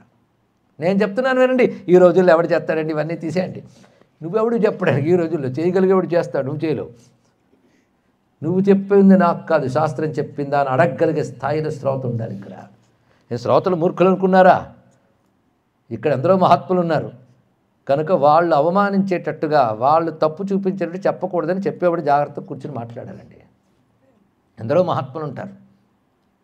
అది అందుకే ఉపదేశాత్ అంటే గురువు చెప్పాడు కనుక కాదు, శాస్త్రం చెప్పింది కనుక. ఉపదేశం అనగా శాస్త్రవాక్యమే ఉపదేశం, మరొకటి కాదు. తెలుసుకోండి ఇక్కడ.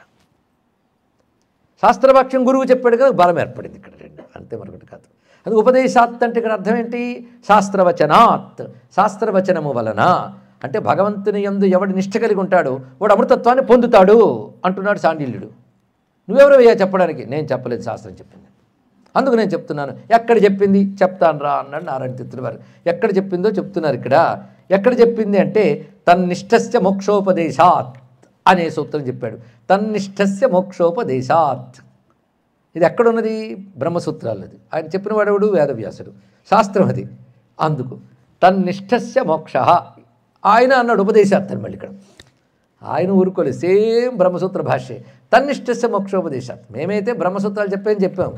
బ్రహ్మసూత్రాలు చెప్పిన వ్యాసులు ఏమంటున్నారు? వేదం చెప్పింది అన్నాడు. ఎక్కడ చెప్పిందంటే రసగృహ్యేవా యల్లబ్ధ్వా ఆనందీ భవతి తృప్తో భవతి అమృతో భవతి అక్కడ చెప్పింది చాందోగ్యంలో. అందుకే శాస్త్రోపది ఇదండి భాష్యం. ఒక అందం ఏంటంటే దాని శాస్త్రవాక్య ప్రమాణం తీసుకొచ్చి ఉపనిషత్తులు చెప్తుంది. ఇప్పుడు చాండిల్య భక్తి సూత్రాల బదులు ఉపనిషత్తు చెప్తారా అంటే చెప్తానంటే ఒక ఉపనిషత్తే. భక్తి సూత్రాలు చెప్తే 10 ఉపనిషత్తులు వస్తున్నాయి, తెలుసుకోండి. ఇది చాందోగ్యోపనిషత్తుల మంత్రం. రసగృహ్యవాయం లబ్ధ్వా ఆనందో భవతి తృప్తో భవతి అమృతో భవతి ఆహా అని చెప్పిందిగా శాస్త్రం.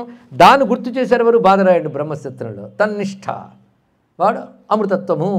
అందుకే తన్నిష్ట లేదా తన్నిష్టస్య మోక్షోపదేశాత్ అన్నాడు ఆయన.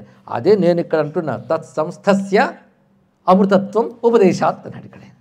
కనుక పరమాత్మయందు ప్రేమ వల్ల ప్రయోజనం ఏమిటి? పెద్ద క్వశ్చన్. అమృతత్వం. అది అమృతత్వం వస్తుందన్నమాట. అందుకే ప్రేమించాలన్నమాట. అయితే అది ప్రేమ కాదు. ఇక్కడొచ్చిందని పట్టు. అమృతత్వం వస్తుంది గ్యారంటీ. కానీ అమృతత్వం వస్తుంది గనక ప్రేమిస్తున్నాను అని రాదు అక్కడ. అప్పుడు ప్రేమ కాదన్నాడు. అక్కడ నీకేదో వ్యాధి ఉంది, నెపం ఉంది, ఆశ ఉంది. కనుక మోక్షం వస్తుంది గనక భగవంతుని యందు భక్తి అనుకున్నా అది గౌణమే. భక్తే కానీ భక్తి కాదు కనుక గౌణమే. ఎలాగో వస్తుంది అది వేరే విషయం. గౌణమే అది. కానీ నా మోక్షం కూడా అక్కర్లేదు, భగవంతుడు కావాలి. ఎంత బాగుందండి. అని మోక్షకాంక్ష కలిగినటువంటి జ్ఞానాది సాధనల కంటే గొప్పది భక్తి. ఎందుకు అయిందంటే మోక్షకాంక్ష కూడా లేదు. అది గొప్పతనం ఇక్కడ. నమోక్షస్యాకాంక్ష అన్నాడు మహానుభావుడు. తెలుసా మీకు? కులశేఖరాళ్ళు వారు ముకుందమాల్లో మోక్షం మీద కూడా కాంక్ష లేదన్నాడు. అబ్బో ఎంత బాగుందండి ఇక్కడ. మోక్షం మీద కూడా కాంక్ష లేదన్న దమ్ము ఎవడుకుంటుందండి? అయ్యో జన్మలు వస్తే ఎన్నో బాధలు వస్తాయే, ఈ జన్మే తట్టుకోలేకపోతున్నాం. అబ్బో జన్మొద్దురు బాబు. కొందరు అంటుంటారు నాకు జన్మ వచ్చినా పర్వాలేదు అంటాడు భక్తుడు. తెలుసా? ఏమి గట్స్ భక్తుడు కొన్ని గట్స్ ఎవరికీ లేవండి. ఎందుకంటే సమస్య నుంచి పారిపోవాలనుకోడు. సమస్యతో నాకేం సమస్య అంటాడు మహానుభావుడు ఇక్కడ. అది గొప్ప విషయం ఇక్కడ. వాడి సమస్య తాకదు వాడికి. ఎందుకంటే పరమాత్మను పట్టుకున్నాడు ఇక్కడ. ఇది ఎలాంటిదంటే గొప్ప ఉదాహరణ చెప్తారు. ఒక బలహీనమైన కొమ్మ రెమ్ముందిట. అక్కడికి వచ్చి పక్షి వాలింది. దానికి భయం లేదు. మనం బలహీనమైన కొమ్మ మీద కూర్చోవాలంటే చాలా భయపడతాం, దాంతోపాటు పడిపోతామని. ఆ పక్షికి భయం లేదు.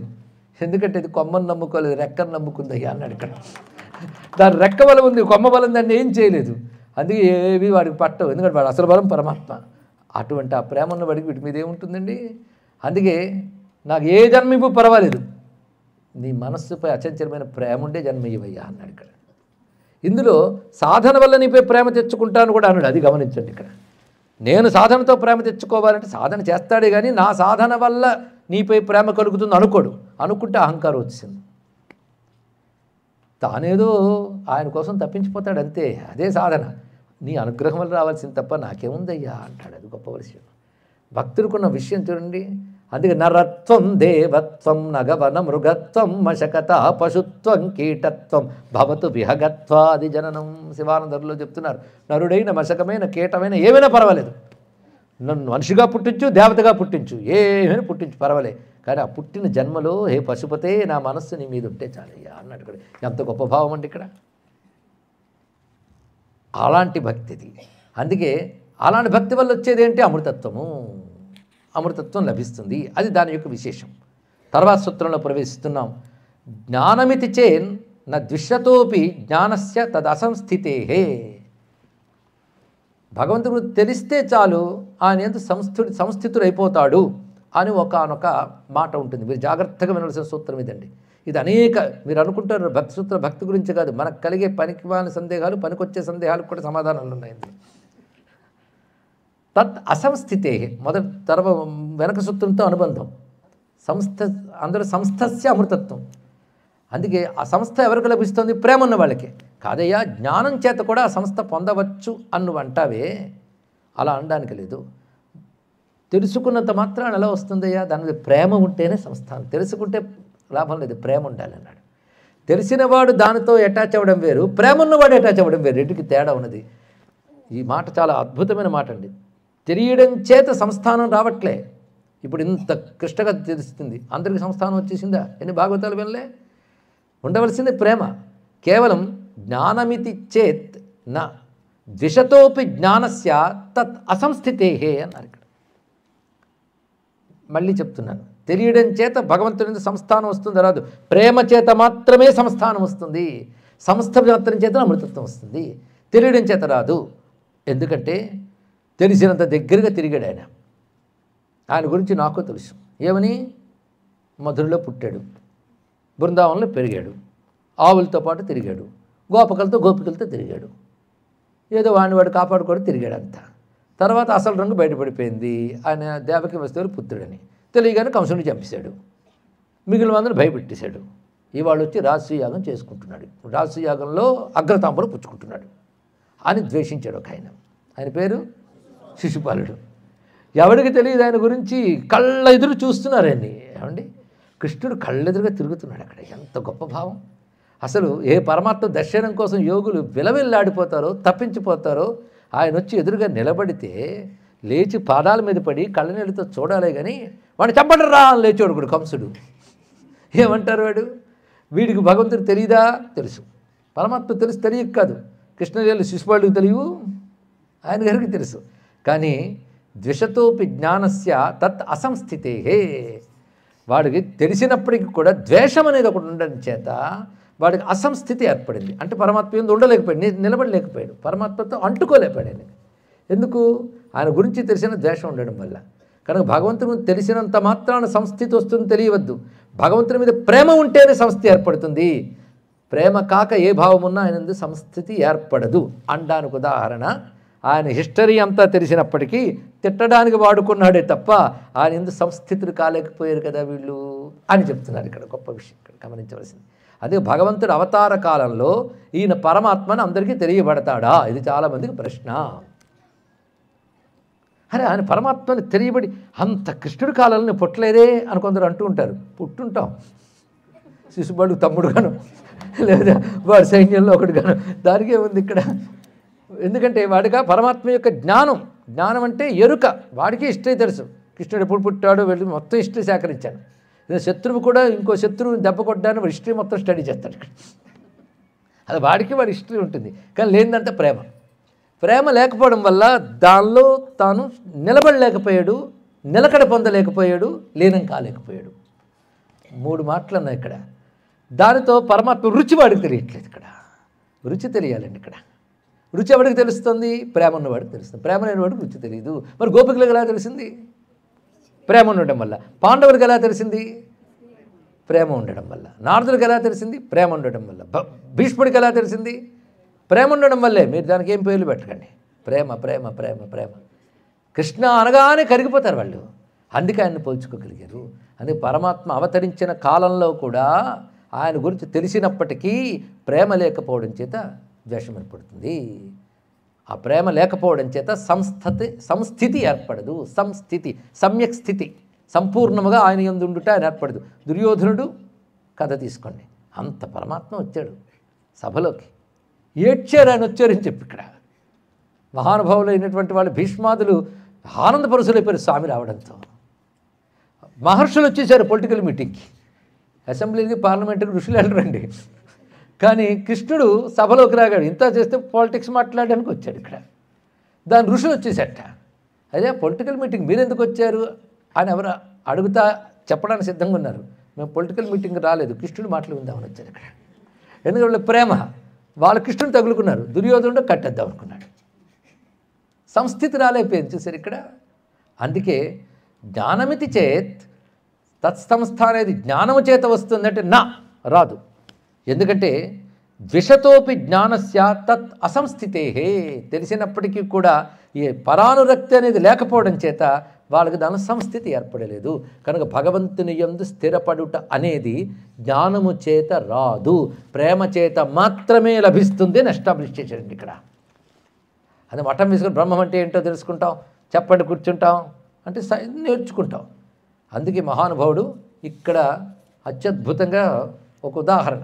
నిజానికి మొత్తం చెప్పబోవడానికి ముందు ఇంట్రడక్షన్గా రాశారు స్వప్నేశ్వరాచార్యులు, కానీ ఇక్కడ ఔచిత్యం ఉంటుంది, ఇక్కడ తెచ్చుకొచ్చి చెప్తాను. ఎంత అందమైన ఉపమానం ఇది. కొంచెం అందరూ కొంచెం అలవాటు పడ్డారు కనుక సీరియస్గా చెప్పినా పట్టుకుంటారని ఉద్దేశించి చెప్తున్నారు, మరొకటి కాదు. సాధారణంగా వేదాంతం వినే అలవాటు ఉన్నటువంటి వాళ్ళు అదే గొప్పది రామాయణ భారతులు అనే వాళ్ళకి ఇది చాలా అవసరం అండి. ఇక్కడ ఏమని చెప్తున్నాడంటే ఇంట్రడక్షన్ ఫస్ట్ వాక్యం మొదట చెప్పిన పారాగ్రాఫ్ ఆఫ్ స్వప్నేశ్వరాచార్య టు శాండిల్య భక్తి సూత్రాస్. జీవానాం బ్రహ్మభావాపత్తి ముక్తి ఇది వక్ష్యతే. మోక్షమనగా జీవుడు బ్రహ్మభావమును పొందుట అది మేము ఒప్పుకుంటాం. అదే అద్వైతం చెప్తుంది. జీవానాం బ్రహ్మభావాపత్తి ముక్తి ఇది వక్ష్యతే. జీవాశ్చ అయితే జీవుడు బ్రహ్మభావను పొందుట అంటే ఇంతవరకు పొందలేదా? అద్వైతాన్ని ఒప్పుకుంటున్నానంటున్నాడు స్వప్నేశ్వరాచార్యులు. చూడండి ఇక్కడ జీవాశ్చ బ్రహ్మణ అత్యంతం అభిన్నాహ ఇది. జీవునికి బ్రహ్మమునికి భేదం లేదు, అజ్ఞానం చేత కల్పించబడింది కనుక ఇది జ్ఞానం చేత నివృత్తి అయిపోతుంది, అంతే కదా. ఒప్పుకోడు ఈయన. జ్ఞానం చేత నివృత్తి కాదు, బ్రహ్మమునందు ప్రేమ ఉంటేనే జీవభావం పోతుంది. ఇది తెలుసుకున్నాడు ఇక్కడ. అది ఎలాగో అంటే అభిన్నాహితి తేషాం సంసార, ఇద్దరికీ అభిన్నమే అయితే మరి జీవుడు బ్రహ్మమని రెండు పదాలు ఎందుకు వచ్చాయి, దుఃఖం ఎందుకు వచ్చింది, భేదం ఎందుకు వచ్చింది అంటే తేషాం సంసార, వాడికి సంసారం ఉండడం చేత జీవుడికి ఈ భేదం ఏర్పడింది. సంసారం ఎక్కడుంది చెప్పండి అమ్మ, ఎవరు చెప్పారండి? చాలా బాగా చెప్పారు. తేషాం సంసార త్రిగుణాత్మకాంతఃకరణ ఉపాధికృత న సాహజిక. జీవుడికి సంసారము సహజము కాదు, అందుకే వీటిలో దుఃఖాలు వస్తున్నాయి. యాంటీ ఎలిమెంట్ శరీరంలోకి వచ్చేకే రోగం. నీది కానిది నీలో దూరితే నీకు అంటితే రోగం. బురద ఎందుకు కడుక్కోవాలనుకుంటావు? నీది కాదు కనుక. సంసారం కూడా నీది కాదు, అందుకే దుఃఖ పెడుతుంది, నీ తెలుసుకో. అందుకే రమణులు అంటాడు నీ సహజ స్థితిలో నువ్వు ఉండంటాడు. ఇక్కడ అసహజం ఏది? సంసారం. సంసారం అనగా ఏమిటి? త్రిగుణాత్మక అంతఃకరణ ఉపాధికృత. అంతఃకరణ ఒకటి ఉంది, మనస్సు. ఇది వచ్చిందండి బాబు అంటే నేను మనస్సు కానీ అప్పుడు తెలిసిపోయింది. ఈ మనస్సు అనేది ఊరుకుందా 3 రంగులు వేసి కూర్చుంది. సత్వరజస్తమో గుణాలు, దీనితోనే తమస్సు రజస్సు సత్వము. ఈ 3 గుణాలు ఎవరికి? నీకు లేవు, నిజానికి నీకున్నాయి అనుకుంటున్నావు. అనుకోవడానికి కారణం ఏమిటంటే ఉదాహరణ చెప్తున్నాడు ఇక్కడ. స్ఫటికస్యేవ జపాది సన్నిధికృతం లౌహిత్యాధికం. వేదాంత భాష. ఒక స్ఫటికం దగ్గర ఎర్ర మందారం పెట్టారు, పెట్టగానే స్ఫటికం ఎలా కనబడింది? ఎర్రగా కనబడింది. కానీ స్ఫటికం ఎర్రగా ఉంది. నేనంటే ఒప్పుకుంటారా? ఒప్పుకోక ఏం చేస్తారు? ఎర్రగా కనబడుతుంది. ఎంత అందమైన మాట చూడండి. అయ్యో వేదాంతం జారిపోకండి, ఇక్కడ వస్తుంది అందం. జారిపోయారా ఆనందం మిస్ అయిపోతారు. కనుక స్ఫటికం దగ్గర మందారం పెడితే స్ఫటికం ఎర్రగా కనబడింది. ఇప్పుడు స్ఫటికం యొక్క ఎర్ర రంగు చూడాలంటే ఏం చేయాలి? తెల్ల రంగు చూడాలంటే, అసలు రంగు చూడాలంటే ఏం చేయాలి? తీసేయగలవా? అంతఃకరణ అంటే స్ఫటికం యొక్క అసలు స్వరూపం తెలియాలి అంటే ఇప్పుడు ఏం చేయాలి? నేను స్ఫటికాన్ని నాకు రంగు లేదు ఎప్పుడైతే చేసుకోవాలి ఇక్కడ, లేదా తీసేయాలి. మనస్సుని తీయగలవా? దేనితో తీస్తావు? ఉపాధి హానేచ కారణాంతరం అన్వేష్టవ్యం. ఇప్పుడు ఆ మనస్సు అనే ఉపాధి పోవాలి, అప్పుడు సంసారం పోయింది. ఇక్కడ అంతఃకరణము లేకుండా పోతే సంసారం లేదు. కానీ అంతఃకరణము త్రిగుణాత్మకమైన వికారాలతో ఉంటుంది. త్రిగుణ వికారాలు అంతఃకరణం. పిచ్చి శరీరం పాపం దీనికి ఏం తెలియదండి, లోపల అంతఃకరణమే పెట్టింది అంత కూడా. ఆ అంతఃకరణం త్రిగుణాత్మకం. ఈ త్రిగుణాత్మక అంతఃకరణం యొక్క ప్రభావం శుద్ధమైన నా మీద పడ్డం చేత దాని వికారాలను నా అనుకుంటున్నాను. అది దానివల్ల అది నేను ఎర్రగా ఉన్నాను, నేను నల్లగా ఉన్నాను, రంగు మారుతున్న ప్రతిసారి స్ఫటికం అనుకుంటే అంత బాధాకరం అండి. ఇక్కడ ఏ రంగు లేనిది. అలాగే ఏడుస్తున్నా, నవ్వుతున్నా, కోపంతో ఉన్నా, ఇవన్నీ కూడా నీది కాదు. నువ్వు శుద్ధంగా ఆనందంగా నిర్మలంగా ఉన్నావు. ఇదే వేదాంతం చెప్తుంది. కానీ నా స్వరూపం చిదానంద రూప శివోహం శివోహం, నా ఎరుపు నా తెలుపు నా నలుపు, చిదానంద రూప స్ఫటికోహం స్ఫటికోహం. ఇది అనుకున్నంత మాత్రం నీకు ఏం ప్రయోజనం అన్నారు ఇక్కడ. ఇలా ఎన్ని మార్లు పాడలేదు అయిందా అన్నాడు ఇక్కడ. దానికి మరొక ఉపాయం చూడాలి. దానికి తచ్చ ఈశ్వర భక్తిరేవా అలౌకికత్వాత్. దానికి ఉపాయం ఈశ్వర భక్తియే. కనుక నేననే భావాన్ని, ఆ శుద్ధ స్ఫటికం అసలు బ్రహ్మమే కనుక ఆ బ్రహ్మము యందు భక్తి ప్రేమ అలా కలిగి ఉంటే ప్రేమతో కలిసినట్టుగా జ్ఞానంతో కలియవు. ఒక విషయం తెలిసినంత మాత్రం అతడితో నీకు అటాచ్మెంట్ ఏర్పడదు. అతని మీద ప్రేమ ఉన్నప్పుడే అతడితో అటాచ్మెంట్ ఏర్పడుతుంది. కనుక నీకు పరమాత్మ స్వరూపం తెలియబడాలి అంటే పరమాత్మతో నేననేది అటాచ్ చేయి. ఎందుకంటే అంతఃకరణంతో నేను అటాచ్ అయిపోయింది ఇంతవరకు. దాని పరమాత్మతో కలపడానికి పరమాత్మను తెలుసుకుంటే సరిపోదు, పరమాత్మ ఎందుకు ప్రేమ ఉండాలి ఇక్కడ. కనుక జ్ఞానాత్ కైవల్యం అంటే జ్ఞానం వల్ల పరమాత్మ యందు ప్రేమ ఏర్పడుతుంది, ప్రేమ వల్ల కైవల్యం ఏర్పడుతుంది. అది చెప్పదలుచుకున్నాడు. అందుకే నేను శుద్ధ స్ఫటికాన్ని అంటే అలాగా ఆ స్ఫటిక స్వరూపం నేను, అది నాకు కావాలి, అది నాకు ప్రేమ వస్తువు, అదే ప్రియ వస్తువు, అది సత్య వస్తువు. నిరంతరం దానితో అనుసంధానం చేసుకోవాలి లేదా? లేకపోతే దొరుకుతుందో చెప్పండి ఇక్కడ. అదే పరమాత్మ యందు భక్తియే అసలైన ఉపాయము. ఇది నేను చెప్పలేదు, ఉపదేశాత్ అంటాడు ఎవరు? స్వప్నేశ్వరాచార్యులు. ఈయన ఉపదేశం ఏంటి తీసుకున్నాడు తెలుసా? ఉపదేశమే ప్రతివాడు, వ్యాఖ్యాకర్త కూడా ఉపదేశమే అంటున్నాడు. ఏమిటో ఉపదేశం అంటే మా గురువుగారు ఉపదేశం అన్నాడు. ఎవరయ్యా మా గురువుగారు అంటే మా శ్రీకృష్ణ పరమాత్మ అన్నాడు. ఇక్కడ ఎక్కడ చెప్పాడు? భగవద్గీతలో కావలసి చూడు. నా యందు పరాభక్తి ఉన్నటువంటి వాడిని త్రిగుణాల నుంచి బయటకు లాగేసి బ్రహ్మమును చేస్తానన్నాడు కృష్ణుడు తెలుసా. అంతేగాని ఇలా చేయడం వల్ల వాడికి నేను జ్ఞానం ఇచ్చి తర్వాత మోక్షం ఇచ్చేదను అనలేదు ఇక్కడ. ఆయన చెప్పిన దాన్ని నీకెందుకయ్యా దూరాన్వయం చేస్తావు? ఎక్కడ చెప్పాడు? శ్లోకం చెప్తాను వినండి అంటున్నాడు స్వప్నేశ్వరాచార్యులు. మాంచ యోవ్యభిచారేణ భక్తి యోగేన సేవతే సగుణాన్ సమతీత్యైతాన్ బ్రహ్మభూయాయ కల్పతే. చాలదండి, కృష్ణ పరమాత్మ స్వయంగా చెప్పాడు గీతలో. మాంచ నన్ను ఎవడు అవ్యభిచారేణ భక్తి యోగేనా అటు ఇటు చెదరనటువంటి భక్తి యోగముతో సేవిస్తాడో వాడు సగుణాన్ సమతీత, గుణములంటి అతిక్రమించి, ఏతాన్ గుణాన్ ఈ 3 గుణములను అతిక్రమించి బ్రహ్మభూయాయ కల్పతే, బ్రహ్మభూయాయ బ్రహ్మమే అవుతున్నాడు వాడు ఇక్కడ. దీన్ని బట్టి నాపై అవ్యభిచార భక్తి కలిగినటువంటి వాడు నా గురించి తెలుసుకున్నంత మాత్రాన కాకుండా అవ్యభిచార భక్తి కలిగి ఉన్న కారణంగా అతను బ్రహ్మమవుతున్నాడు అని చెప్పడం వల్ల కేవలం జ్ఞానం అంటే సరిపోదయ్యా, ద్వేషులకు కూడా జ్ఞానం ఉందిగా, వాళ్ళకేమో సంస్థితి ఏర్పడిందా అన్నాడు ఇక్కడ. కనుక తత్సంస్థితి వాళ్ళకి ఏర్పడలేదు తెలిసినప్పటికీ.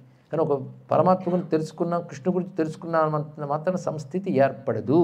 ఎన్ని వేల ఉపనిషత్తులు వినలేదు, సంస్థితి ఏది? ఎన్ని పరమాత్మ గురించి వినలేదు, సంస్థితి ఏది? సంస్థితి ఏది అంటే ప్రేమ ఏది? సంస్థితికి ప్రేమయే ఆధారము. అందుకే ఇక్కడ భక్తి యొక్క గొప్పతనం చెప్తూ ఈ విషయాన్ని ప్రస్తావన చేస్తూ ఉన్నాడు. నిష్ఠా సంస్థయోర్ ఐక్యాత్ అన్నాడు. నిష్ఠ అన్న సంస్థ అన్న ఒకటే.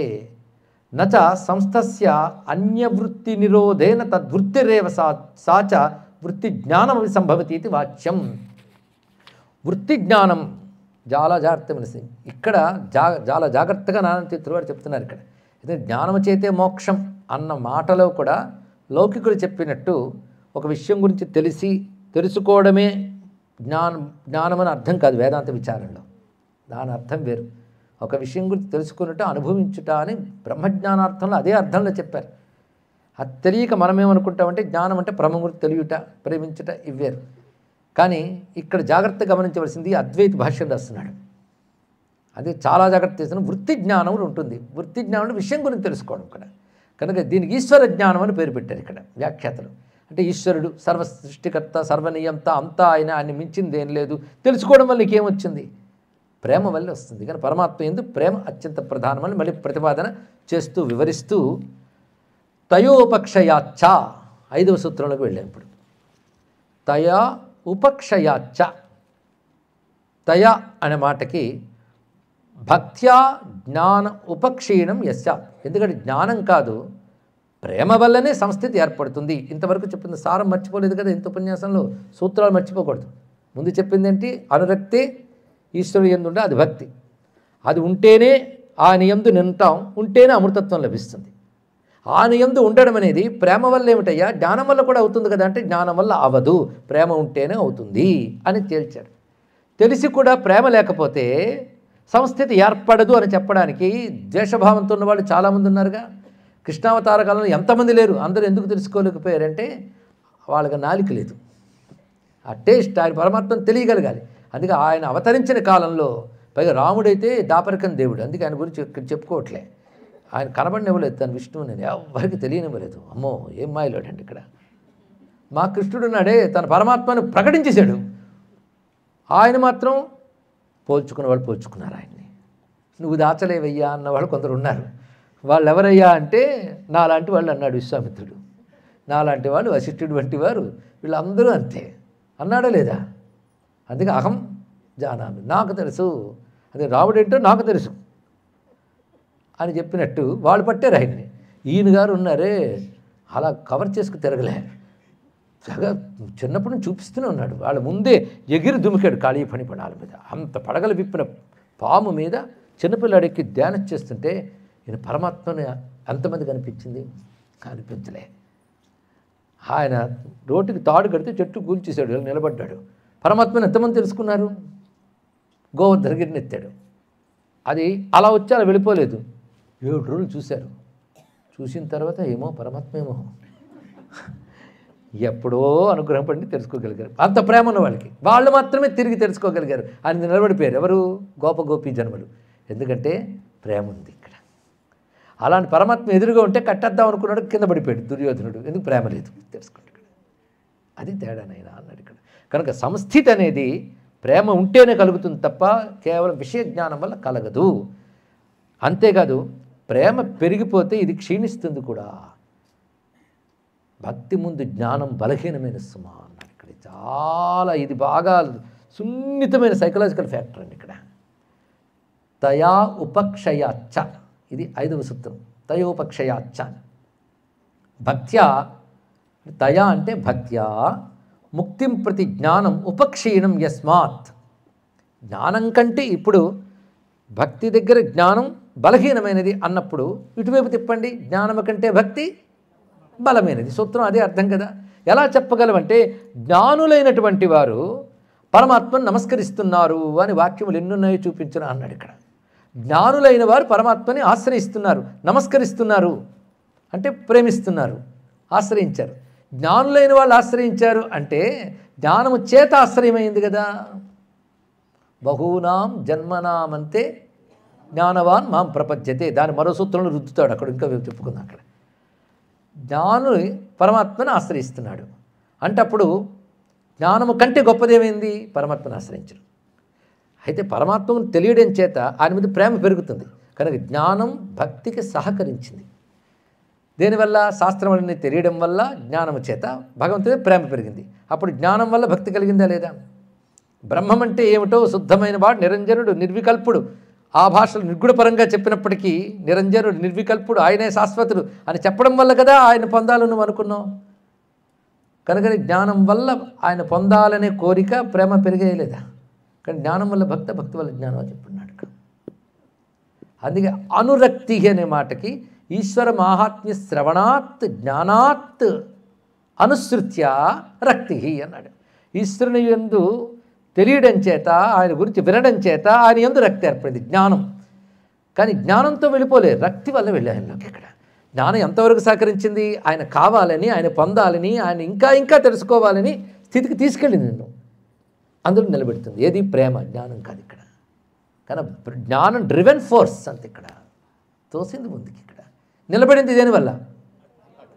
ప్రేమ వల్ల. ప్రేమే భక్తి. అది చెప్తున్నాడు ఇక్కడ. అది చెప్తూ ఇప్పుడు అక్కడ నిలబడిపోయాక, ప్రేమతో తాదాత్మ్యం చెందాక ఈ జ్ఞానం సంగతి ఏమైంది? పట్టదు, లేదని కాదు, పట్టదు. అప్పుడు కూడా ఆయన మహాత్ముడు అండి. అందుకే నేను విష్ణువుని ఎందుకు ఆశ్రయించానంటే ఆయన బోల్డ్ మిరాకిల్స్ జరిగాడు నాకు. ఆయన మహాత్ముడు. మిరాకిల్స్ జరిగితే జరక్కి ఏం చేస్తాయండి? సూర్యుడు ఎంత లైట్ ఇచ్చాడో ఇస్తాడు. ఆయన ఏం చేస్తాడు? భగవంతుడు మిరాకిల్ ఇస్తాడు. మిరాకిల్స్ ఆయన స్వభావం. కానీ మిరాకిల్స్ వల్ల నీకు ప్రేమ, మిరాకిల్స్ తెలియడం చేత ఆయన మీద ప్రేమ కలగచ్చు. కానీ ప్రేమ రుచి చూసాక మిరాకిల్కి పట్టదుట. ఇది పట్టుకోవడం రహస్యం అండి. ఈ సూత్రం చెప్తున్నాడు ఇక్కడ. అందుకే నా మాహాత్మ్య జ్ఞాన విస్మృత్యపవాద అనేటువంటి మాట నారదుడు భక్తి సూత్రాలే చెప్తాడు. మీకు సాండిల్య భక్తి సూత్రాలు చెప్తాను మాట ఇచ్చాను, కానీ నారద భక్తి సూత్రాలు కలిపి చెప్పేస్తున్నాను. బోనస్ మీద బోనస్ రెండు ఇక్కడ. ఇది చాలా సున్నితమైనటువంటి అంశం అండి, సామాన్యమైన అంశం కదా. ఇక్కడ తయోపక్షయాచ్చ ఏమి సూత్రం అండి? ఎందుకంటే యం సర్వే దేవా నమంతి ముముక్షవో బ్రహ్మవాదినశ్చ ఇది శృతిభి భక్తిం ప్రతి జ్ఞానస్య హేతుత్వ కథనేనా అంటున్నారు నారాయణ తీర్థులు. వేదం చెప్పిన మంత్రం చెప్పాడు ఇక్కడ. వేద మంత్రం, ఇది పురాణాల్లో వాక్యం కాదు, వేదముల మంత్రం ప్రకారం చెప్తున్నాం. శృతి చెప్తున్నది ఏమిటి అంటే యం, ఏ పరమాత్మని సర్వే దేవాహ నమంతి, అందరూ నమస్కరిస్తున్నారు. ఎవరు? దేవాహ ముముక్షవ బ్రహ్మవాదినశ్చ. అంటే దేవతలు, మోక్షకాంక్ష కలిగిన వారు, బ్రహ్మవాదులు, వీరు నమస్కరిస్తున్నారు పరమాత్మని. అంటే ఆయన యందు ప్రేమ కోసమే కదా, ప్రేమతోనే కదా నమస్కారం ఉంటుంది. కనుక ఇక్కడ ముముక్షవ బ్రహ్మవాదిన అంటే జ్ఞానులైన వారు పరమాత్మను నమస్కరిస్తున్నారు. అంటే నమస్కరించే ప్రేమ దేనివల్ల కలిగింది? జ్ఞానం వల్ల. ఇప్పుడు చెప్పు, భక్తి ముఖ్యం. భక్తిలో కలిపే జ్ఞానం ఎలా తగ్గుతుందనడానికి ఇంకొక సూత్రం చెప్తూ మళ్ళీ జగద్గురు వాక్యాన్ని మళ్ళీ ఉటంకిస్తున్నారు. ఇక్కడ ఉభయులు ఉటంకించారు భాష్యకారులు. భగవంతుడిని భక్తితో భజించేవాళ్ళు నలుగురు ఉన్నారని చెప్పాడు. ఏంటది? చతుర్విధా భజంతేమా జనాహ సుకృతినోర్జున ఆర్తో జిజ్ఞాసు అర్థార్థి జ్ఞానీచ భరతర్షభ. నలుగురు ఉన్నారయ్యా, పుణ్యాత్ములు. నలుగురికి ఏం పేరు పెట్టాడు? పుణ్యాత్ములు. నేను పుణ్యం ఉంటే కానీ నన్ను ఆశ్రయించాను బుద్ధి ఉండదు. దీన్ని బట్టి మేము పొద్దున్న ప్రేమభక్తి లేకపోయినా లలితాశాస్త్రం చదివేమంటే, విష్ణు శాస్త్రం చదివేమంటే పుణ్యం ఉంది, అంతే చాలు. పుణ్యం ఉంది, లేకపోతే విష్ణు శాస్త్రం చదువుతారా, మరి ఏదో చదువుతారు. ఇంకేదో కావడానికి కావాల్సిన చేతుల్లోనే పట్టుకుంటూ కూర్చుంటాం మనం. ఇక్కడ ఉంటూ చూసుకుంటూ ఇది తిరగడానికి ఎన్నిలో ఆయన విష్ణు శాస్త్రం చదివారు, అది గొప్పది. ఇక్కడ పుణ్యం ఉంటేనే విష్ణు శాస్త్రం చదివారు, ఆ టైం దానికి కేటాయించుకుంటే. కనుక సుకృతినః, ఏం గురుగారు ఏం మాట్లాడతారండి. సుకృతినః, సుకృతులు నలుగురు. ఎవరు? ఆర్తులు, జిజ్ఞాసులు, అర్థార్థులు, జ్ఞాని. ఈ నలుగురికి ఏం పేరు పెట్టాడు? భజంతే. నలుగురు నన్ను భజిస్తున్నారు. భజించేవాడిని ఏమంటారు? భక్తులు అంటారు.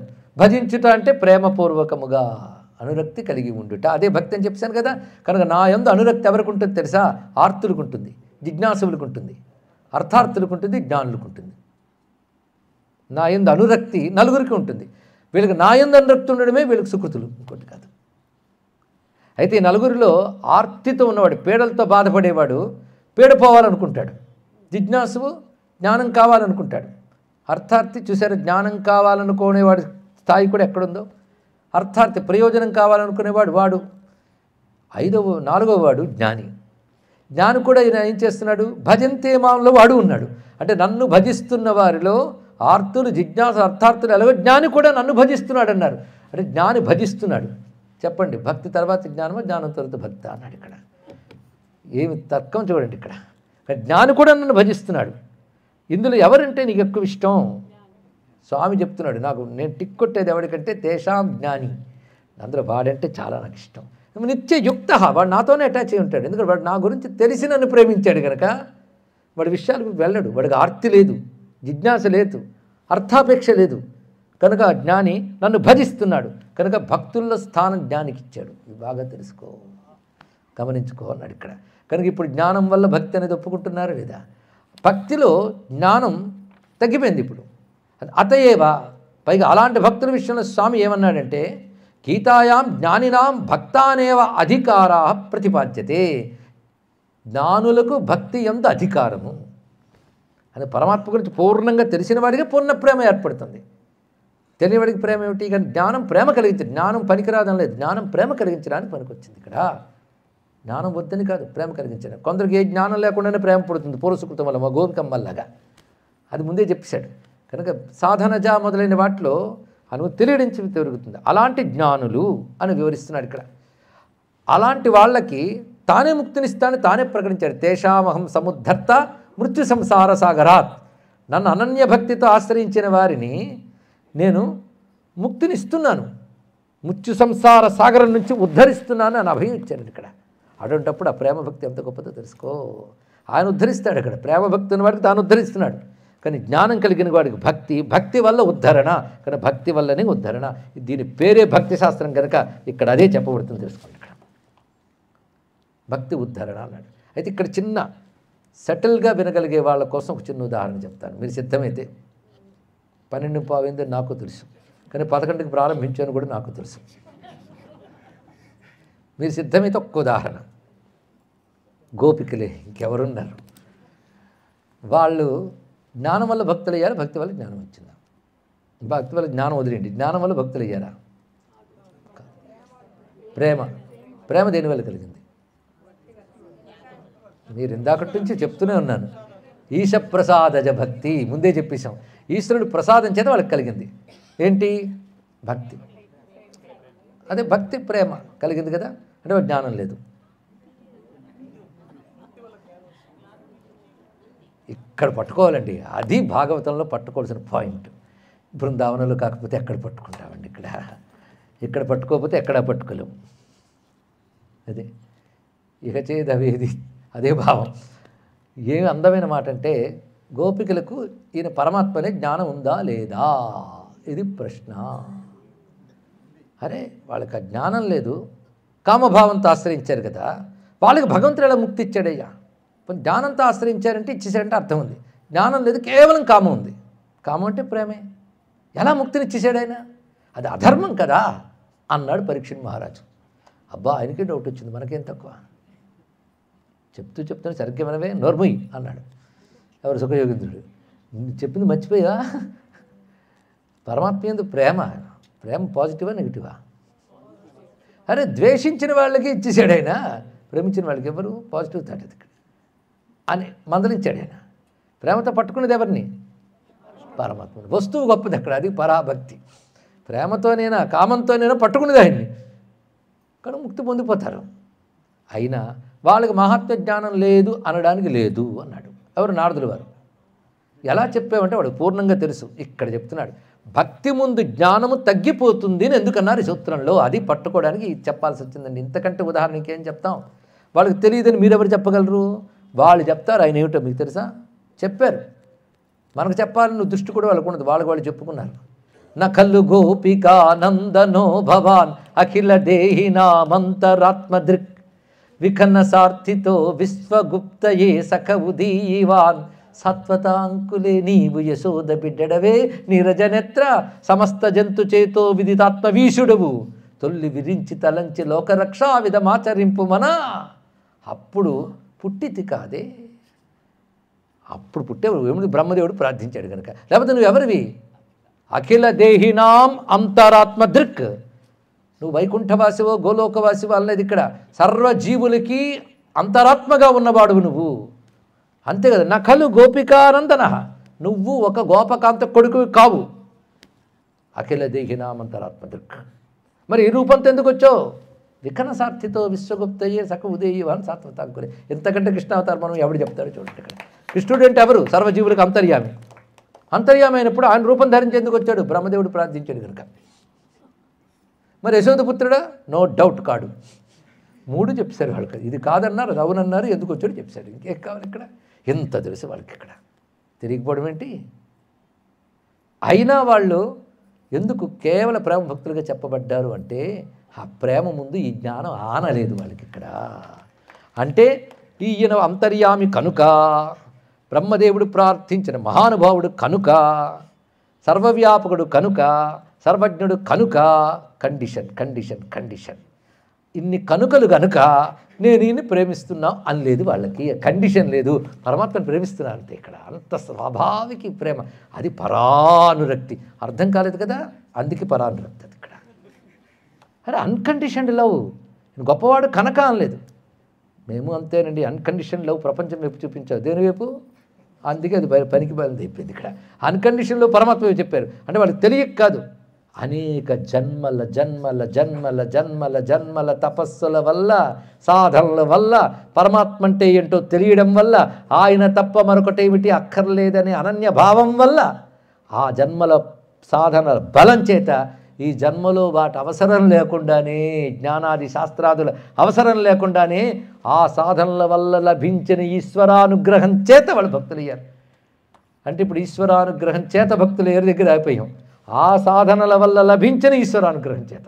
ఆ సాధనలు ఈ జన్మకు తెలియవు, ఈశ్వరానుగ్రహం ఈ జన్మకు తెలిసింది. అందుకు ఈశ్వర ప్రసాదజ అన్నారు. ఇక్కడ తెలుసుకోండి. ఆయన మాత్రం ఊరికనే ప్రసాదం ఇచ్చేస్తాడు అనుకున్నారా? అనేక జన్మల సాధన లేకపోతే ఇస్తాడా? ఇచ్చాడు. అది ఈశప్రసాదజ. నీకు ఈ కథలో ఏం కనబడుతుంది? గోపికలకి ఏం తెలియదు, కృష్ణప్రసాదం వల్ల ప్రేమ పురిగిపోయింది. కాదయ్య బాబు, ఇలాంటివెన్నో చేసి వచ్చిన ప్రేమ మళ్ళీ చెదిరిపుకుని జాగ్రత్తగా పట్టుకుని ఏ పరమాత్మ కోసం తప్పించిపోయామో ఆయన వచ్చి కూర్చున్నాడు ఇక్కడ. ఇంకీని వదులుతామా అని పట్టుకెళ్ళిపోయారు ఇక్కడికి, పట్టుకున్నారు. అందుకే వాళ్ళ ప్రేమ దగ్గర ఈ మాహాత్మ్య జ్ఞానం ఏమైపోయింది? తగ్గిపోయింది. ఆ ప్రేమ ప్రకాశం అంత గొప్పగా ఉన్నది ఇక్కడ. అది విశేషమైన అంశం. అటువంటి స్థితికి వెళ్ళిపోయారు.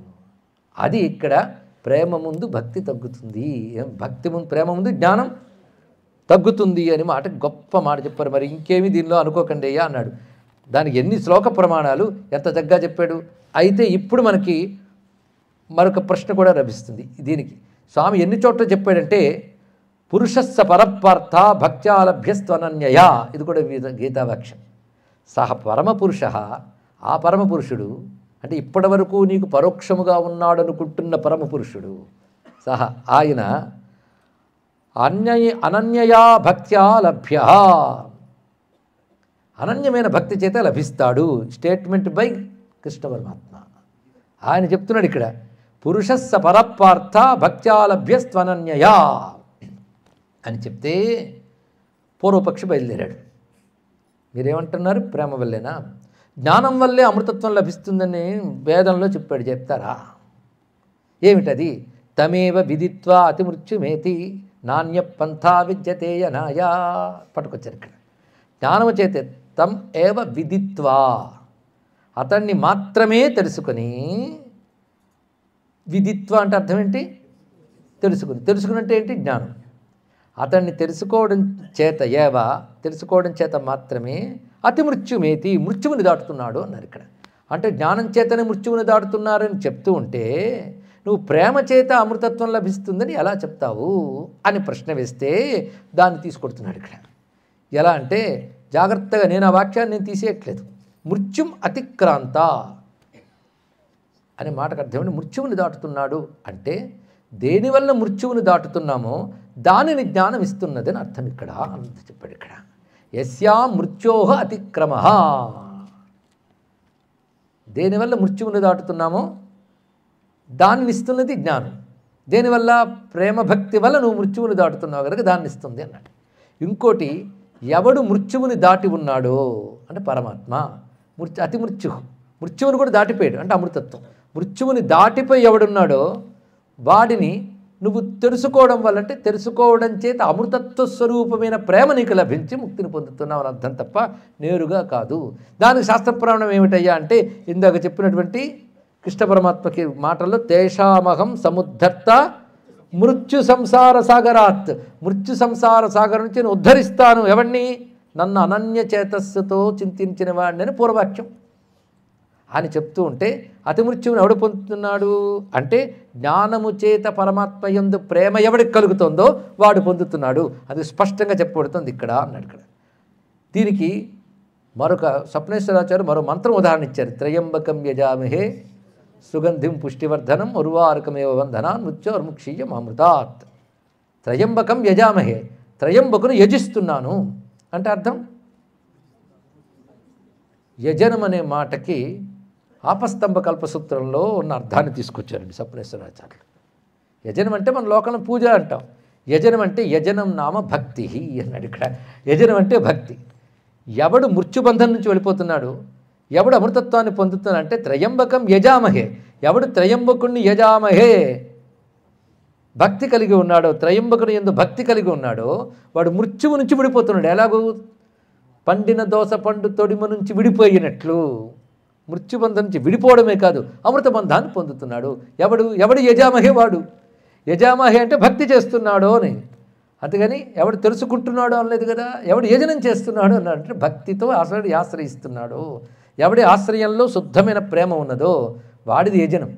అటువంటి భక్తి కలిగిన వాడు మృత్యుబంధం నుంచి విడిపడి అమృతత్వం పొందుతున్నాడు. వేదమంత్రమే చెప్తోంది కదా. నువ్వు వేదంతా చెప్తే నేను వేదంతా చెప్తున్నాను. కానీ నువ్వు చెప్పిన వేదవాక్యాన్ని తీసిపారాను. ఏదైనా వేదవాక్యం నెత్తిన పెట్టుకోవాల్సింది. అక్కడ దాన్ని తెలుసుకోవడం చేత, పరమాత్మని తెలుసుకోవడం చేత అజ్ఞానం దాటి వాడు ప్రేమను పొంది తద్వారా ముక్తిని పొందుతున్నాడు. ఇప్పుడు కొంతమంది ఫలానా దేవతను దర్శిస్తే ముక్తి అని వ్యాసుడే రాశాడు. మీకు తెలుసో లేదో. గంగలో స్నానం చేస్తే మోక్షం కూడా రాస్తాడు ఇక్కడ. వెంటనే మనం ఏమనుకుంటాం, గంగలో స్నానం చేస్తే మోక్షం అంటే వేదాంతులు ఒప్పుకోరు. అరే అంత తేలిక మోక్షం అంటే అక్కడ అర్థమేంటి? క్రమశః అని అర్థం తీసుకున్నాడు. గంగలో స్నానం చేయడం వల్ల పాపాలు పోతాయి, పాపాలు పోవడం వల్ల చిత్తశుద్ధి వస్తుంది, చిత్తశుద్ధి వల్ల జ్ఞానము భక్తి వస్తుంది, దాని వల్ల ముక్తి పొందుతామని అర్థం చేసుకోవాలి. చెప్పడం ఏం చెప్తారు? గంగా స్నానంలో మోక్షం అంటే క్రమశః అని అక్కడ పెట్టుకోవాలి. అలాగే జ్ఞానం వల్ల అతి మృత్యువు అనే మాటకి జ్ఞానం వల్ల ఏర్పడేది ప్రేమభక్తి, ప్రేమభక్తి వల్ల ఏర్పడేది ముక్తి స్థితి. అది దీని యొక్క అర్థం. దాని డైరెక్ట్ అర్థం యజామహే అని అక్కడ తగిలించి వెంటనే ఉర్వారకమై వందనా మృత్యోర్ముక్షీమామృత అని చెప్పారు కదా అని చక్కగా చెప్పారు. వాళ్ళు చెప్పడం ఎందుకు, మా స్వామి చెప్పాడు తేషామహం సముద్ధర్త మృత్యు సంసార సాగరాత్ అని స్పష్టం చేశాడు కదా అన్నాడు ఇక్కడ. అందుకే భవామి నచిరాత్ పార్థ మయ్యావేశిత చేతసాం తేషామహం సముద్ధర్త కానీ మయ్యావేశిత చేతసాం భవామి నచిరాత్. ఎంత అందంగా చెప్పారు. నేను ఆవేశించిపోయినటువంటి చిత్తం కలవారికి అచిరాత్ ఆలస్యం చెయ్యకుండా తేషాం అహం సముద్ధర్త మృత్యు సంసార సాగరాత్ మృత్యు సంసార సాగరం నుంచి బయటపెడతానని ప్రేమభక్తికి పెద్దపీట వేశాడు కృష్ణుడు. వేదమాత కూడా ఈ మాటనే చెప్పింది కదా అనే విషయాన్ని చెప్తూ ఇంకొకటి, మీరు జ్ఞానం జ్ఞానం అన్నారు కదా, జ్ఞానం అనగా ఇది కాదు అదని తెలియడమే జ్ఞానమా? ఇప్పుడు స్ఫటికం ఉంది, నేను ఎర్రదాన్ని కాను తెల్లనే అనుకుంది, అనుకున్నంత మాత్రం దాని రంగు పడ్డం మానేసిందా అన్నాడు ఇక్కడ. పోదే, అది నిర్మూలించబడాలి అంతఃకరణం. ఎప్పుడు నిర్మూలించబడుతుంది? అంతఃకరణం కరిగిపోయి ఆ పరమాత్మ వైపు ప్రవహిస్తే దాని అసలు స్వరూపం పోతుంది. అది కరిగిపోవాలండి. ఇక్కడ ఎలా కరిగిపోవాలంటే నీటి మీద మంచు ముక్క నిలబెట్టారు, పెద్ద మంచు, నీటిపై మంచు ఉంది. మంచు దేంతో ఉంటుంది? నీరే. ఉన్నది ఎక్కడ? నీరే. మరి మంచు నీరు రెండు ఎందుకు ఉంటున్నావు? కనబడుతున్నాయి కనుక. కూర్చో, అలా కొంతసేపటి దాని ఎందు ఉండి ఉండి ఉండి ఉండి అది నీరైపోయింది. ఇక్కడ పరమాత్మ ఉండడం చేత, ఆ టచ్ చేత, స్పర్శ చేత నీటిలో ఉన్న మంచు ముక్కగా కరిగి నీరైపోయినట్లు పరమాత్మ ఎందు ప్రేమతో ఎవడి చిత్తవృత్తి చేరుతుందో వాడు కరిగి పరమాత్మ అయిపోతాడు. దాన్ని అలాగే ఉంచి నువ్వు ఇలాగ ఉంచి విచారణ విచారణ విచారణ అంటే ఎప్పుడవుతావు? దాన్ని చేసేయి. దాన్ని చేయడం ఎలాగా? కరిగిపోదాలి. ఇక్కడ అది ప్రేమ చేత మాత్రమే సాధ్యమవుతుంది అని అద్భుతమైనటువంటి విషయాన్ని ఇక్కడ ప్రస్తావన చేస్తున్నాడు. పైగా జ్ఞానం చేత నేను ఇది కాదు అది కాదు అనడం వల్ల నీకు కేవలం ఏదైనా సుఖం వచ్చిందా అన్నాడు. ఇక్కడ దుఃఖం పోయింది కానీ సుఖం వచ్చిందా? జ్ఞానము చేత దుఃఖం పోవచ్చు కానీ సుఖం వచ్చిందా అని అడిగాడు. ఇక్కడ సుఖం రాలే. ఆలోచించు. ఎండలో వెళుతూ వెళుతూ ఉన్నాం, ఒక చెట్టుని అడిగి చేరాం, అబ్బా సుఖం వచ్చింది కదా, దుఃఖం పోయింది. ఎండలోపల దుఃఖం సుఖమా? సుఖమైతే నీడలో ఉన్న వాళ్ళు ఎప్పుడు నవ్వుతూ కూర్చోవాలి లేదే. ఇది ఆలోచించి వాడు చెప్పాడు. నీడలో ఉన్న వాళ్ళు ఏడవట్లే, ఇప్పుడు యేసుని బాధపడట్లే, ఎప్పుడు ముగిస్తాడని. కనుక నీడలో ఉన్న వాళ్ళు ఏడవట్లేదో చెప్పండి. ఇక్కడ బాధపడుతున్నారే. కానీ ఎండలో ఉంటే దుఃఖము, నీడలో ఉంటే సుఖము స్టేట్మెంట్ ఇవ్వగలవా? ఎండలో నడిచి వెళ్ళిన వాడికి నీడలో సుఖము ఎప్పుడు? కాసేపటి వరకు. తర్వాత అక్కడ మరో దుఃఖం మొదలుగును. కనుక నీడ అనేటటువంటి సుఖం వచ్చాక మనకి ఎండ అనే దుఃఖం పోయింది కనుక సుఖం అనుకుంటున్నాం. ఇది కాదు అది కాదని జ్ఞానం వల్ల, అంటే ఎండ కాని ఇది అని తెలుసుకోవడం వల్ల వచ్చేసిందా అన్నాడు. ఇక్కడ రాదు. జ్ఞానం వల్ల మనకు అజ్ఞానం తొలగినంత మాత్రాన అది ముక్తి అనడానికి లేదు. జ్ఞానం అంటే అజ్ఞానం తొలగడమే అయితే ముక్తి అనడానికి లేదు. ఇది కాదు ఇది కాదని నువ్వు అనుకున్నంత మాత్రాన అది అయిపోతావా? మరి ప్రేమ చేత మాత్రమే సాధ్యమవుతుంది. అది ఎలా చెప్పగలవు అంటే భగవత్ ప్రేమతో ఆనందపరచుడి గంతులు వేసే వాళ్ళని చూడగలవు. నువ్వు లోకంలో కనబడుతుంటారు నీకు. అక్కడ తెలియడం చేత మాత్రమే కాకుండా ఆనందం అనేది ఎప్పుడు తెలుస్తుందంటే అనుభూతి రూపంగా తెలియబడుతుంది. అది ప్రీతి లేకపోతే అనుభూతి ఎక్కడొస్తుంది? కనుక ఇది ఆనందం అనే ప్రీతి కలగాలి. ప్రీతికి మరొక పేరు ప్రేమ కదా. కనుక ప్రేమ వలన మాత్రమే కలుగుతుంది ఇక్కడ అనే మాట చెప్తూ కేవలం తెలియడం చేత కాదు ప్రేమ చేత మాత్రమే కలుగుతుంది. కనుక ప్రేమ అనగా భక్తి కనుక దాని చేత మాత్రమే ఉంటుంది. అలాంటి ప్రేమ రూపమైన భక్తి కలిగినప్పుడు ఈ జ్ఞానం కూడా దానికంటే చిన్నదైపోతున్నది కదా అంటూ మనం ఇప్పుడు వరకు తెలుసుకున్న దాని యొక్క సారాంశం. వీటన్నిటినీ కలుపుతూ జ్ఞానం గొప్పదని కొందరు వాదిస్తున్నారు, ప్రేమ గొప్పదని కొందరు వాదిస్తున్నారు. ఇప్పటికీ ఇది ఒక వాదన కింద అనుకుంటారు, సిద్ధాంతం కింద అనుకున్న వాళ్ళు ఎంతమంది ఉంటారు ఏమో. ఈ వ్యక్తికే మళ్ళీ ఉపనిషత్తు ఏదో చెప్పన్నప్పుడు జ్ఞానాదేవహి అంటాడేమో. అంటే ఏమిటయ్యా, ఇంతవరకు బ్రహ్మజ్ఞానం గొప్పదని చెప్పిన వాళ్ళందరూ మాట పొలిపోయినట్టేనా? జ్ఞానం వల్ల మోక్షం అనే మాట ఉంది, జ్ఞానాదేవే కైవల్యం ప్రసిద్ధిగా ఉంది కదా. మాట వస్తే జ్ఞానం వాళ్ళు ఏమంటారు? ఒక్క మాట చెప్తే భగవంతుని యందు ముందు సత్కర్మాచరణ చేసి తర్వాత భగవంతుని ఉపాసన చేస్తే జ్ఞానం వస్తుంది అంటే వాళ్ళు దానివల్ల అని అంటున్నారు కదా. అప్పుడు మీరు క్రమశః అంటారు. ఎవరు? జ్ఞానులు భక్తి వల్ల క్రమంగా జ్ఞానం వస్తుందంటారు. భక్తులు ఏమంటున్నారు? జ్ఞానం వల్ల క్రమంగా భక్తి వస్తుంది. ఇప్పుడు ఏం మీరు తీర్మానిస్తారు అంటే అద్భుతంగా దీన్ని సమన్వయించాలి అంటే ఒక మహానుభావుడు చేశాడండి దీని సమన్వయం. దీనికి దానికి అందంగా సమన్వయం చేస్తూ అటు వాళ్ళ సిద్ధాంతం చెదిరిపోకుండా ఇటు వీళ్ళ సిద్ధాంతం చెదిరిపోకుండా రెండూ వేదమిచ్చిన సిద్ధాంతమే మర్చిపోవద్దని చెప్తూ అద్భుతంగా సమన్వయించిన ఒక మహానుభావుడు ఉన్నాడు. ఆ మహానుభావుడు ఎలా సమన్వయించాడో రేపు తెలుసుకుందాం. సర్వం శ్రీకృష్ణ చరణారవిందార్పణమస్తు.